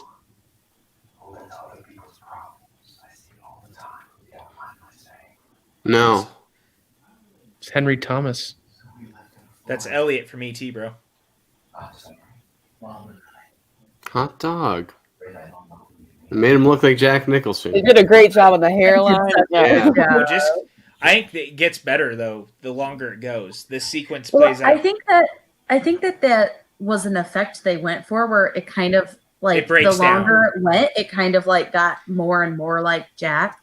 Yeah, because I think the point is that as Danny's there, he's kind of breaking the Overlook and the spirits inside, and so the fact that Jack is stuck there still plays into this sequence. Because remember, the last time we saw Jack, the one he was talking to, the bartender, was the last person who was the caretaker. Yeah.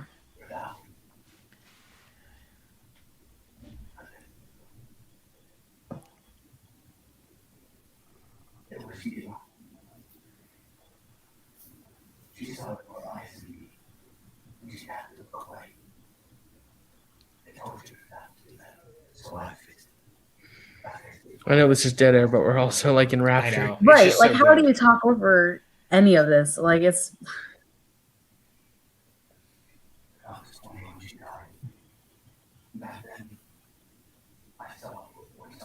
Jeez.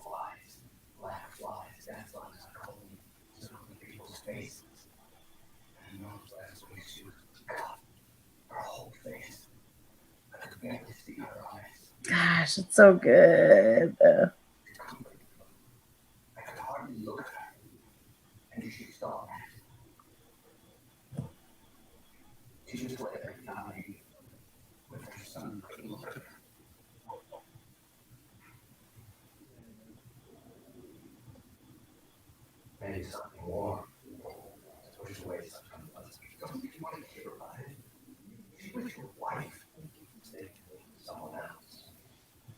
Oh God, it's so good.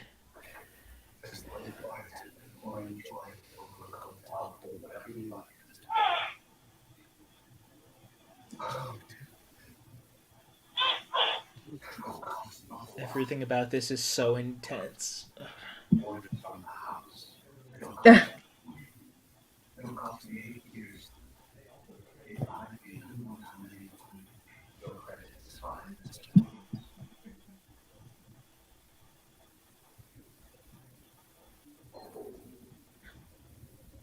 And it's great. Great takes it. And then great takes it. That line. Oh, it's so good. Medicine. Medicine is what it is. All Medicine. depression, stress, remorse, fear, wax all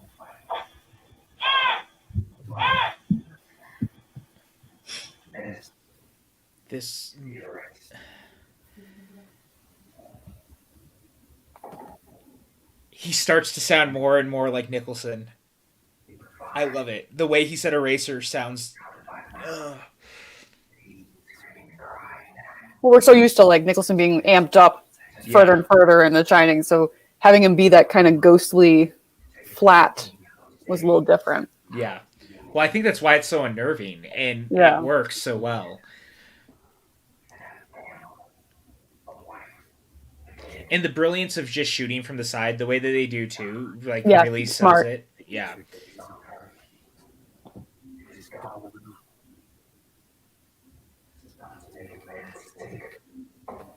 Which is really showing off. Henry Thomas is selling it really all on his voice alone. So Mhm. Puck.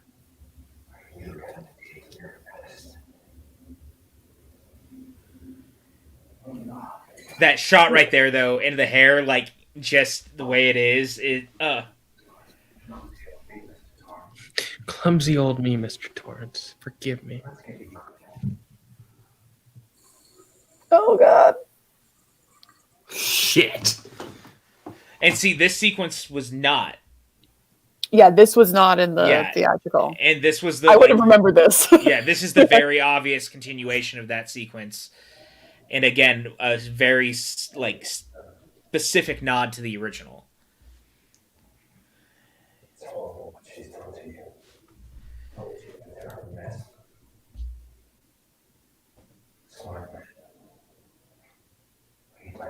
God, I love seeing the chat's entire reaction to all of this. It just makes me so happy.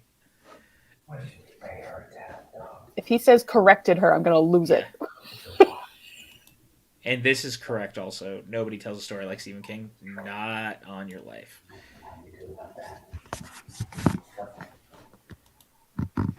100% Rachel. Oh, hi, Oswald. Oh.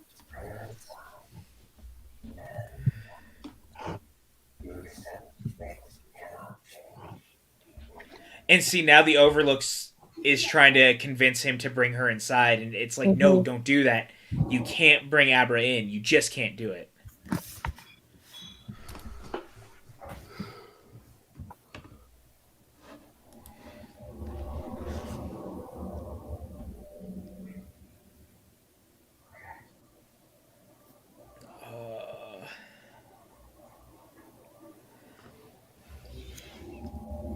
That shot. Oh my I God. know. Well, and like, look, again, yes, we all saw Ready Player One, and the beard did such a great recreation, don't get me wrong, but it was all CGI. These are all like real sets that they recreated for this movie, and it's ridiculous how pinpoint accurate it is. Oh, just the sound design of hearing the electricity is so good. Yeah. Well, and the way that when she walks in, now it's feeling even more powerful because Yeah. her shine is so ridiculously strong that the light's going brighter. Making it and- hungry. And this had a $45 million budget, and Ready Player One had a $175 million budget. Yeah. Okay, this shot of Rose the Hat in silhouette with the hotel in Look front at of her, Hope's face right and now. all the rooms are lit. You could No, frame I'm it just. and put it on your wall. I don't want people to build it up. I'm just curious as to like where Mike Flanagan is going. You'll see. I don't want to tell you.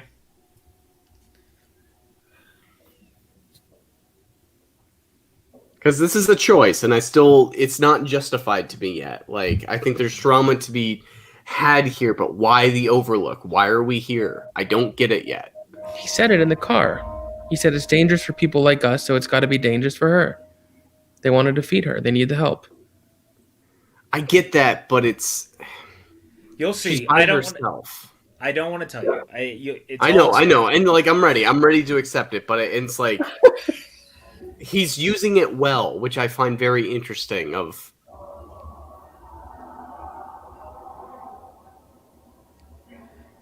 I just love the way that they see all of it again, like, and this again is the only reused shot in the entire movie is the blood. See, but this shot wasn't in the original. That's a different angle. I mean, I'm sure that there was different angles that existed of the footage. I mean, that looks like a new shot. He's yeah, come out and the said, original shot I think is dead on center. But "Oh, look who it is! Hi, Chris. Take my Oh, place. can't hear you, Chris. What's up, guys? I think she just entered the Overlook, correct? Yeah, that is correct. Yeah, we're here. Oh, cool. I did the math because I just fast forwarded through your intros and just figured out the time code. So Have you seen this before, Chris? Yeah, I have. I love this so much. This is You're watching the director's cut, right? Yep. You just passed the scene where it's that kid from E.T. who's Seeing Danny Torrance holding an axe. Yeah. Chris, I'm sorry I sent people to attack you on Twitter earlier. You did? I don't know if they actually did or not. Oh. If they did, I need to look at my notifications. But yeah. I don't know if anyone actually said anything to you. But I was like, I can't believe Chris skipped out on my birthday stream to. Oh no! I was actually busy. But okay. then I was planning on coming earlier, but I was running late. Whoa! Okay. Yeah. This is really interesting hearing this on headphones because like the chains actually like go back and forth. Oh. Mm-hmm. The sound design in this movie is incredible. Chris, you haven't been here for it, but man, this movie has been a trip. Because Hogan's never seen it. Oh, yeah. There's like a 3-minute scene of a kid getting tortured, which is so longer than that. Well, I saw that. That's the most disturbing part of the movie, in my opinion, at least. Yeah. No, you're not wrong. No spoilers. But I mean, we're far past it, so. I mean, but that means nothing disturbance coming after that. I mean, how could it get more like worse than that? Come on, that was horrific. Jacob Tremblay is a Canadian treasure. That is for sure. I said disturbing, not scary. Made some improvements, haven't you? This scene was massively different in this version, which I appreciate, from the time that I saw it at a test screening.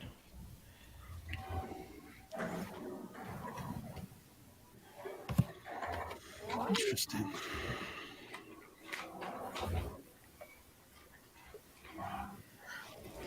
And every bit of it just feels so like it's the music, it's the way the camera cuts, it's the sound effects, like it's really unsettling. The maze looks cool though. Yeah, no, that's what the maze looks amazing. What was different about it out of curiosity? I want to say that they don't do the stuff that they're about to do. Oh, okay. Which is, pretty massive.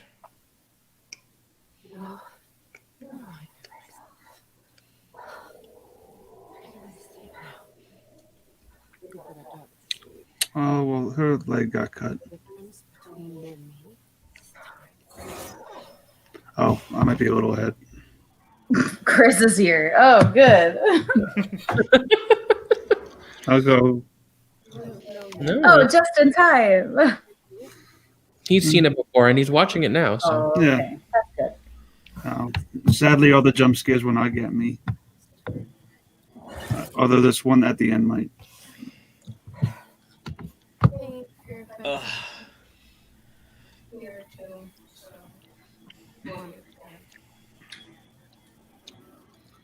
She's good. This younger She's actor. so good. Yeah. And the That's fact a that Kubrick shot. Fuck. Wow. her and the fact she can go like toe to toe with both Ferguson and McGregor in this so easily, and it seems so natural. is a testament to how good she is.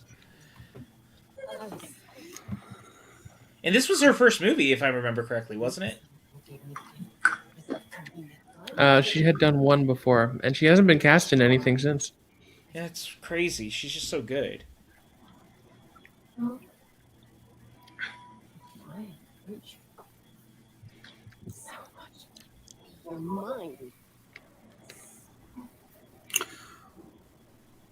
What the fuck? Yeah.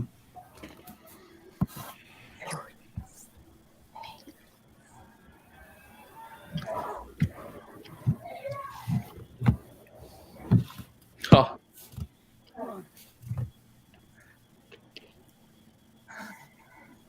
Okay. the way she takes off her coat. Ooh. Yeah.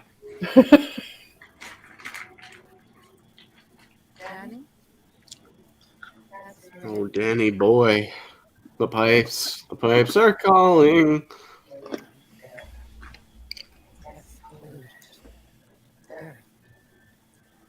Oh God.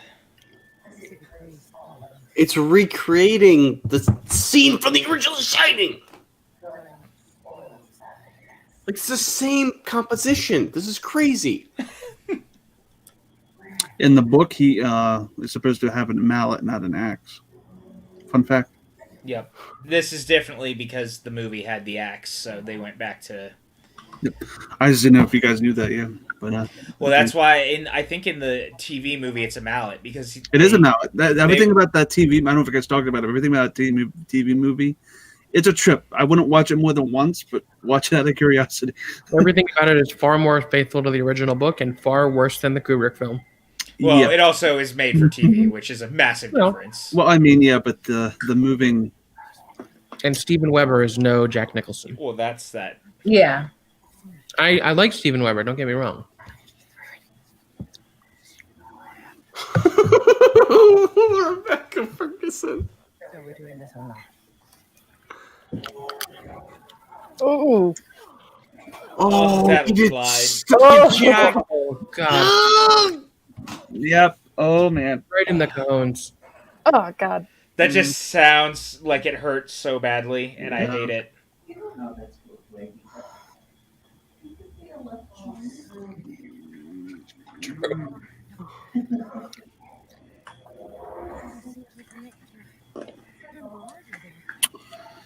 One of my worst enemy. Ow. He'll be okay. By that, I won't mean he won't be. But Ow. Oh, man. I don't think him getting hit in the crotch with the axe was in the theatrical cut. I mean, he didn't get hit in the crotch. He did, but I don't remember him getting hit with an axe in the crotch. Oh, He didn't get hit in the crotch. He got hit in the femoral artery. Yeah, which is in Oh his God! thigh. Wait. You taste like whiskey. Oh my god. Danny boy. It's just so intense, man. Oh, yeah. This is cringe. happy birthday in the Central, PJ. Oh, thank you, Randy. Oh yeah, it is PJ's birthday. Happy birthday, PJ. Thanks, guys. I forgot that it's the change of the day. Kind of like why we're here. I'll say happy birthday after we get through her trying to eat Danny's soul.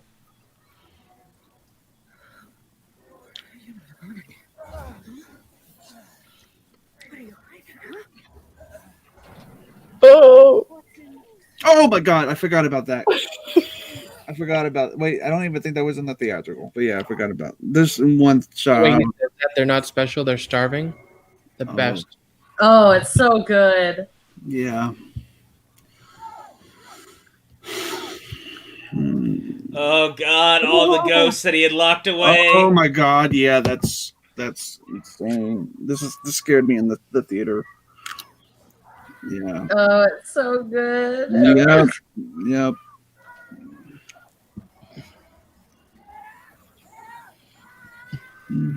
Oh my Oh, God. God. It is Yeah, so exactly, good. Rachel. It is so Yeah. good.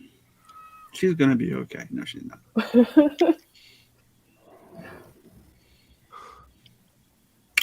This is what happened to Principal Flutie in Buffy the Vampire Slayer. If you knew that reference, you know Buffy. Oh God. Just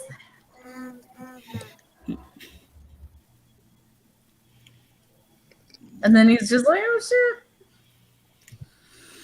shit. The light's getting powered now even more because everyone's shine. Oh my God. The Overlook living off of people like this and the Ghost living off people like this, like using the power of the Shining against people is so like. And so, And now it's alive again. Oh, Rachel. Oh, Rachel. Oh, boy. he didn't really. Oh, boy.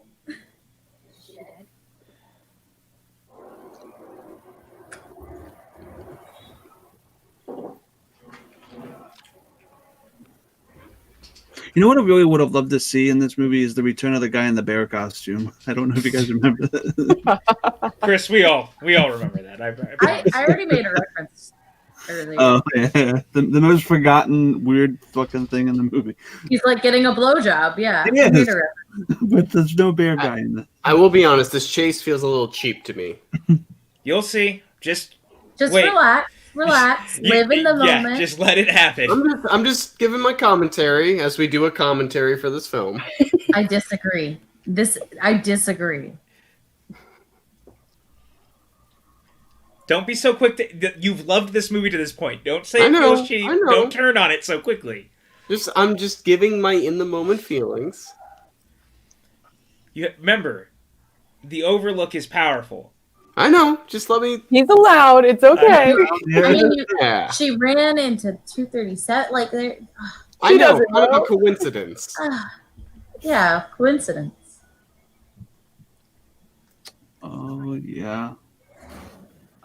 Yep. This is rough.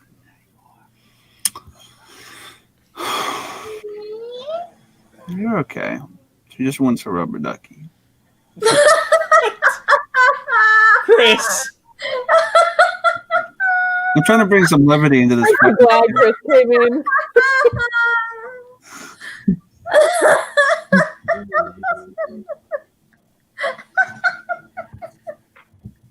Oh, God. I'm sorry this makes it less scary.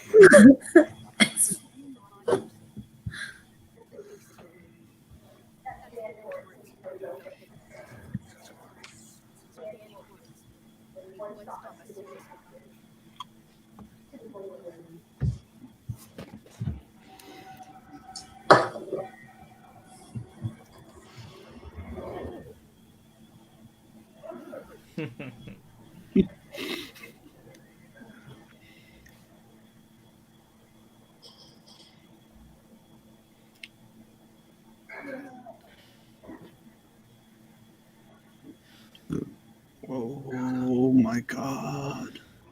It's so good.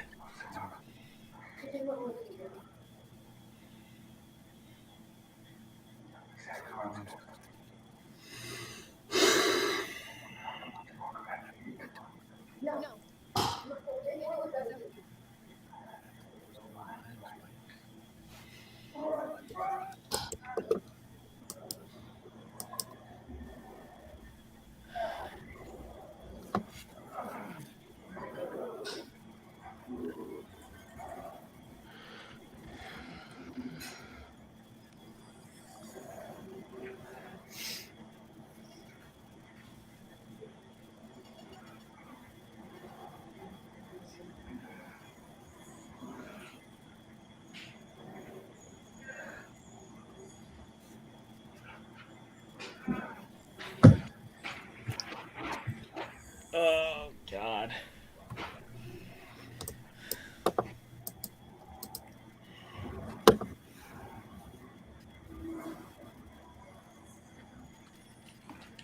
Crazy.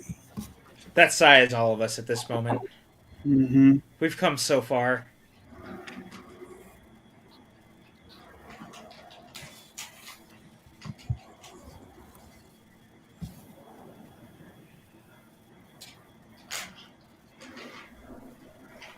And what a ride to get to this moment. There it is. This is the finale of the original book. Exactly. Yep.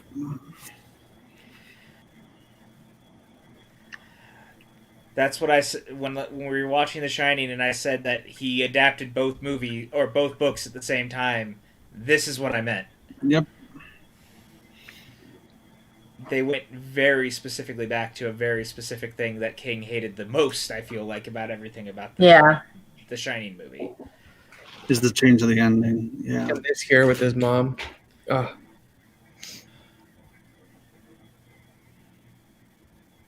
And the heartbeat, and he's awakened. Oh, it's beautiful. And then the cat shows up. God, just seeing like that shot of them together. That's annoying, Mike. I'm sorry. Yeah, mine was doing that. It's probably And I just had to a lot of people turn watching. down the resolution. It's because all of us are watching together. I haven't had any problems so far. Oh no, my TV just exploded. Oh, goodness gracious. And that's how the fire in Colorado. The thing I love about this too is that like he did exactly what Dick told him.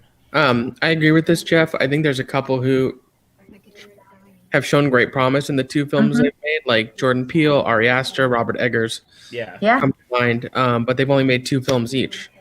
And Flanagan's made many Several more than movies. and TV shows. And TV shows, yeah. Good director.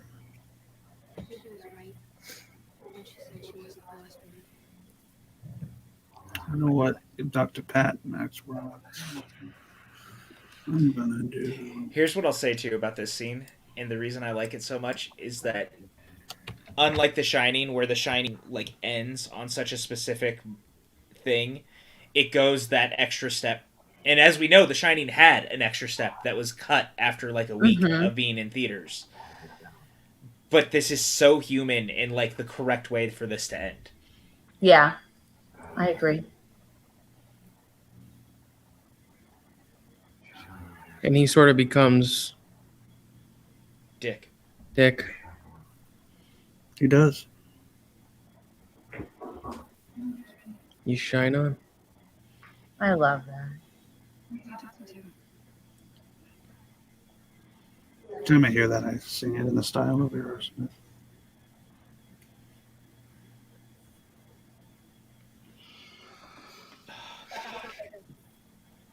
I love this so much. Yeah.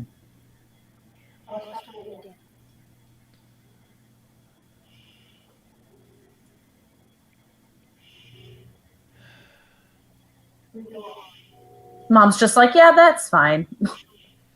Well, she has Like, to know. yeah. Yeah, what happened to her father was that.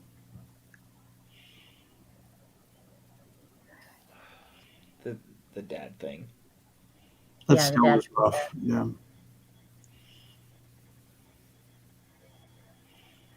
Like the mother, you can. How do you process that? Like, Yeah. The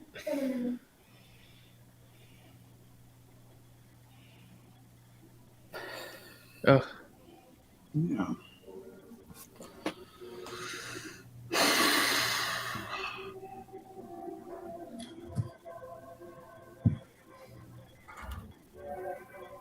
Mm. And then bottom.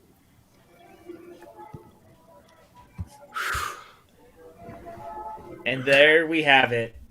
We went on an epic journey watching Mike Flanagan's Doctor Sleep. What a ride it's been. 2 hours and 55 minutes, guys, of beautiful, beautiful movie making. I'm going to start with Chris Clark, who was late to the party. What are your thoughts on the movie, my friend? I've loved it. I love this movie so much. I loved it when I first saw it in the theaters. I love the director's cut. I just feel like this is the perfect film to follow up a movie 30 years, whatever it was, 40 years ago, whenever The Shining happened. 81, yeah. So yeah, it was like 40 years ago, and I feel like this is one of the best movies that a sequel Thank to you, a Kale. yeah. So it's just phenomenal, and the scares are amazing when you see them for the first time. It really got me in the theater, so I love this movie to death. It's really, really riveting, and I feel like the acting and the direction and lighting is phenomenal. It does have that disturbing part with the baseball kid, which honestly I'm not a fan of. I find it a little too disturbing, and it takes me out of it. But other than that scene, it's phenomenal. I just that scene though does bother me a little bit, but other than that, it's phenomenal. So. I'd be more concerned about you if it didn't bother you. If I'm honest with you, Chris. So there's that. I'm gonna go over to Jen. Jen, we just watched it together. What are your final thoughts before we get out of here? Oh, I think I have to permanently stick with the director's cut now. Like I loved it before, but yeah, it's just enhanced it even more so now with the more details to it. But yeah, it's just trying to do it bad. It's amazing that Mike Flanagan, like, he manages to take something that like is so out there in terms of the supernatural details of Stephen King's universe and make it accessible and able for anyone to connect to that human element for it. So it's just a masterpiece, and I can't wait to see what he has in store for us next. Hopefully another King adaptation. So absolutely. Kristen, what about you? Yeah, still great.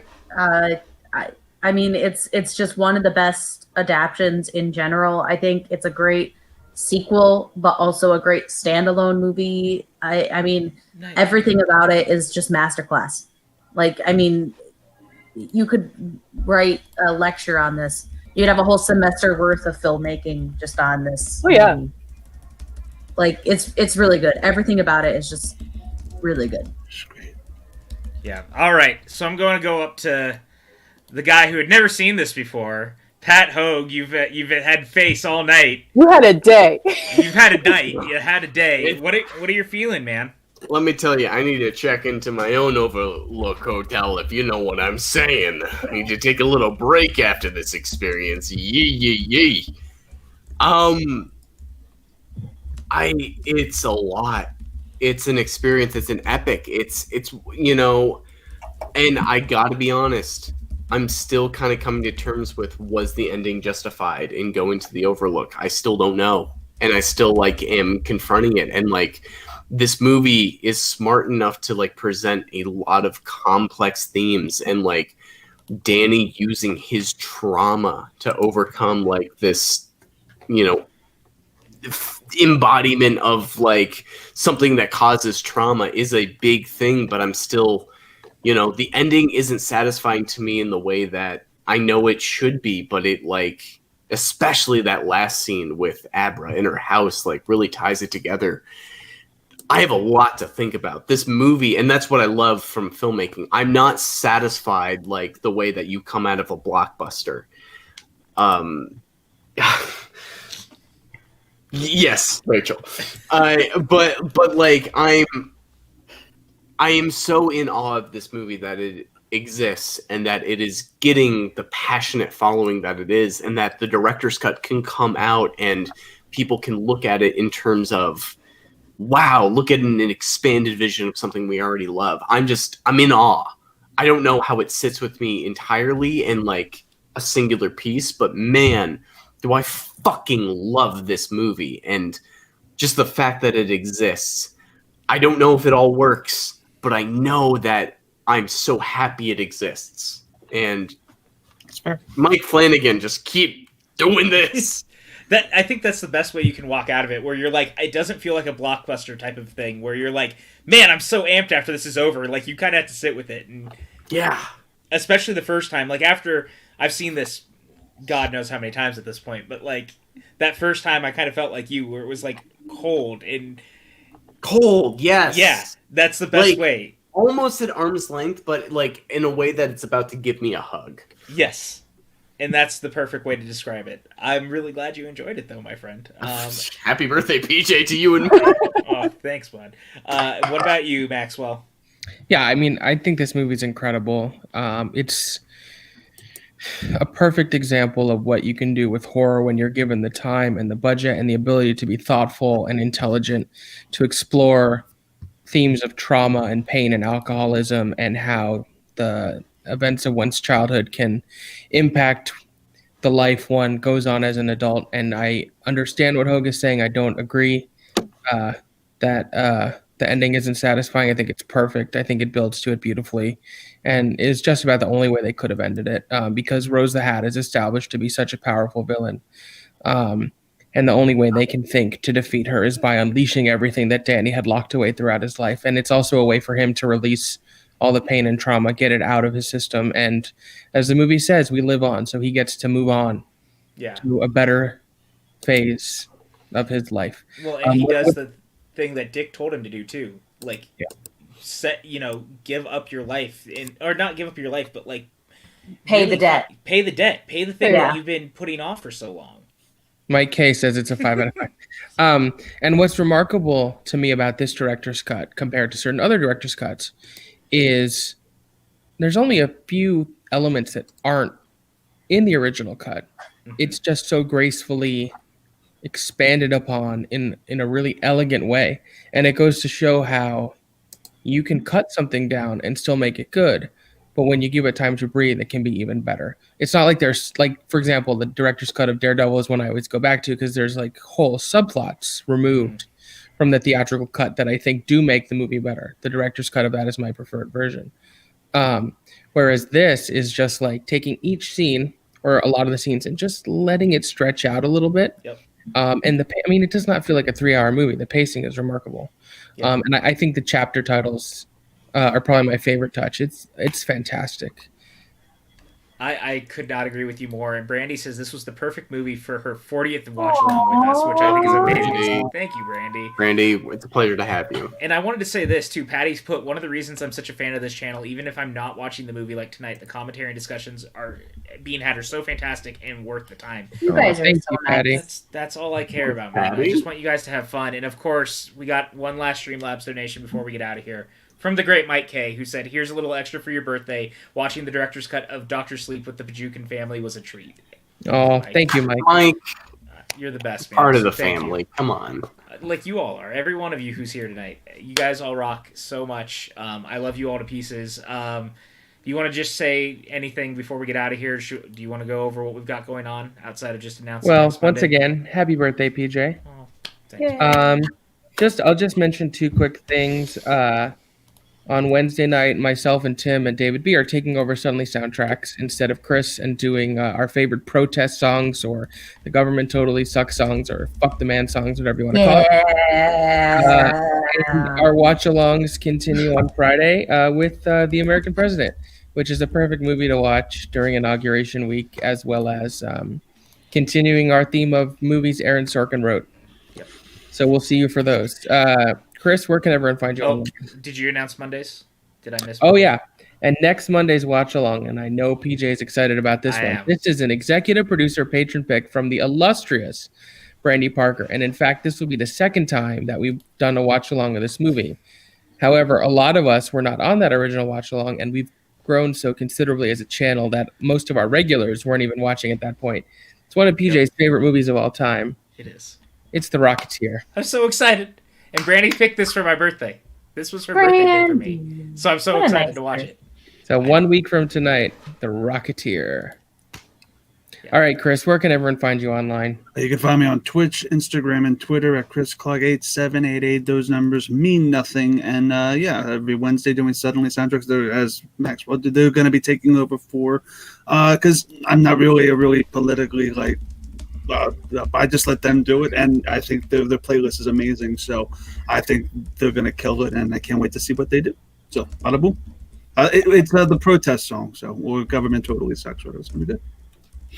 All right, Jen, how about you?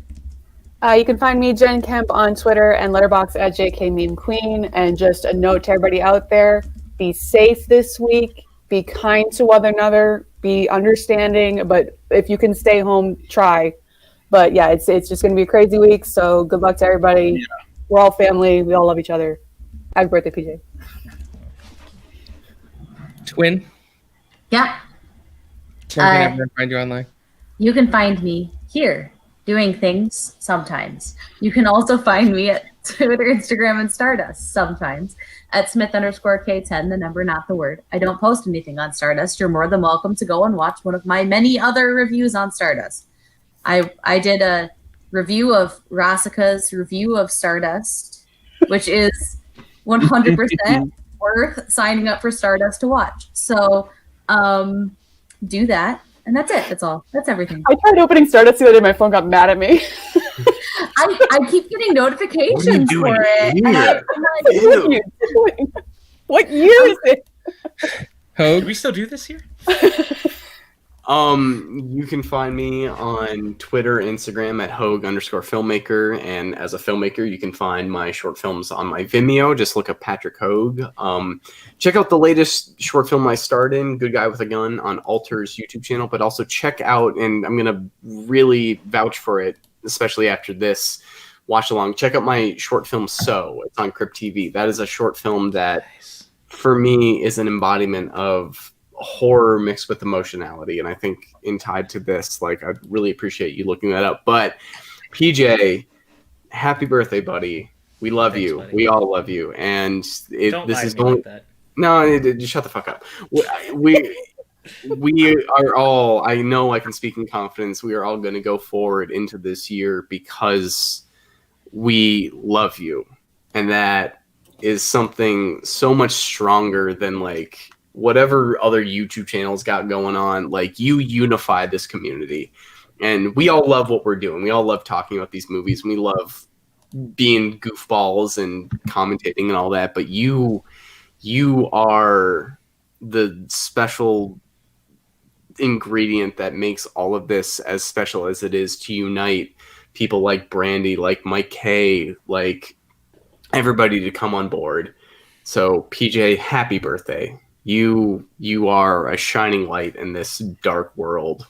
Shine on, you crazy diamond. shine on, Okay. Patrick Campbell. That's me doing a matador clap. Now you better cry, damn it. That's the God damn it. I hate you guys. Not really. Max. Where can people find you? You can find me on Twitter and Letterboxd at Cinemaxwell, Instagram at Cinemaxwell Inc. You can find me here on the PJ Campbell Network, which is the best network on YouTube because it has the best guy running the show. There is no one better than PJ Campbell. He is a beacon of light in a sea of darkness. If I was traveling the sea on a foggy night, singing Wellerman, I would want him guiding the way. I know I want to see you both in a like play about Moby Dick. If I was on a train and we were taken hostage by a crazed gunman, I would want him negotiating our way out. I'm just the cook. I'm just PJ. That sounds awesome. It's like Indiana Jones and like the search for like the PJ. venom, isn't he? PJ is the captain now. He's crying. He's in his corner. The dogs are like, oh my god. If I needed to watch a movie and needed to borrow it from a friend, PJ is the first person I would call upon. If I ever need a movie and I know someone has the 4K of it, PJ is the first person I call to see if I can get the Blu-ray. If I had to escape the country and needed to forge documents and borrow some money, I would call on PJ to help me get out. If I'm in the bathroom and he sends a Streamlabs link. If someone said to me, "Hey," I don't know if I was going. if someone said to me, "Hey, do you know any sad divorced guys I could talk to for an article I'm writing?" I would call PJ. And if it's True. cold out, it's cold out, you can like get warm when he burns those papers. It's really cool. If I ever wanted to talk to someone who liked the New York Yankees and didn't live in New York, I would call PJ. Hey, here's looking to you, PJ. Love you too. You can find PJ on Twitter and Instagram at PJ_Campbell. It is now his birthday, not yet where he lives, but soon enough. So hit up his Twitter, send him your love. Thank you so much for all the incredible Streamlabs donations tonight. You guys brought in over $200 for PJ. You're incredibly kind. We love you. PJ loves you. I think he's a little verklempt right now. The big old softy over there. Look at him. We will see you on the morrow. Be well, everyone. Be safe. Wear your mask. Love you all. Bye, guys. Keep rocking.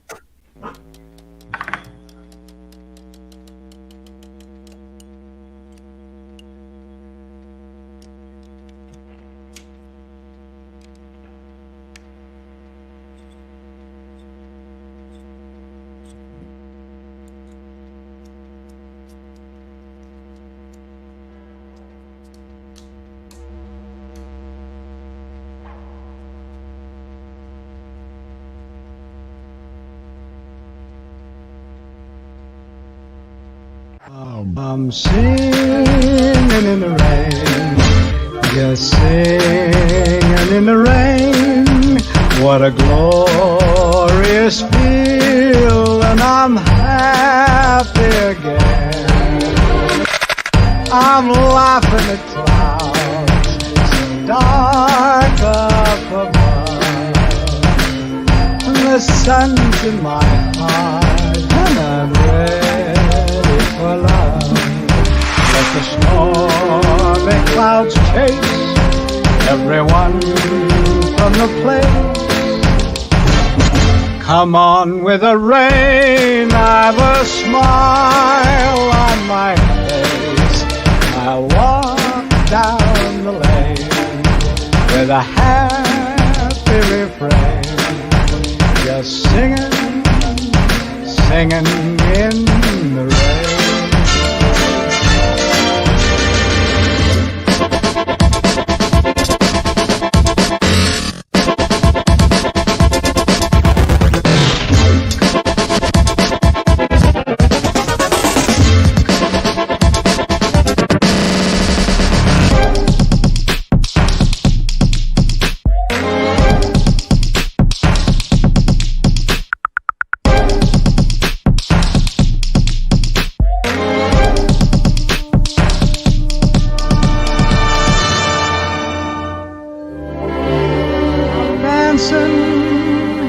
And singing in the rain.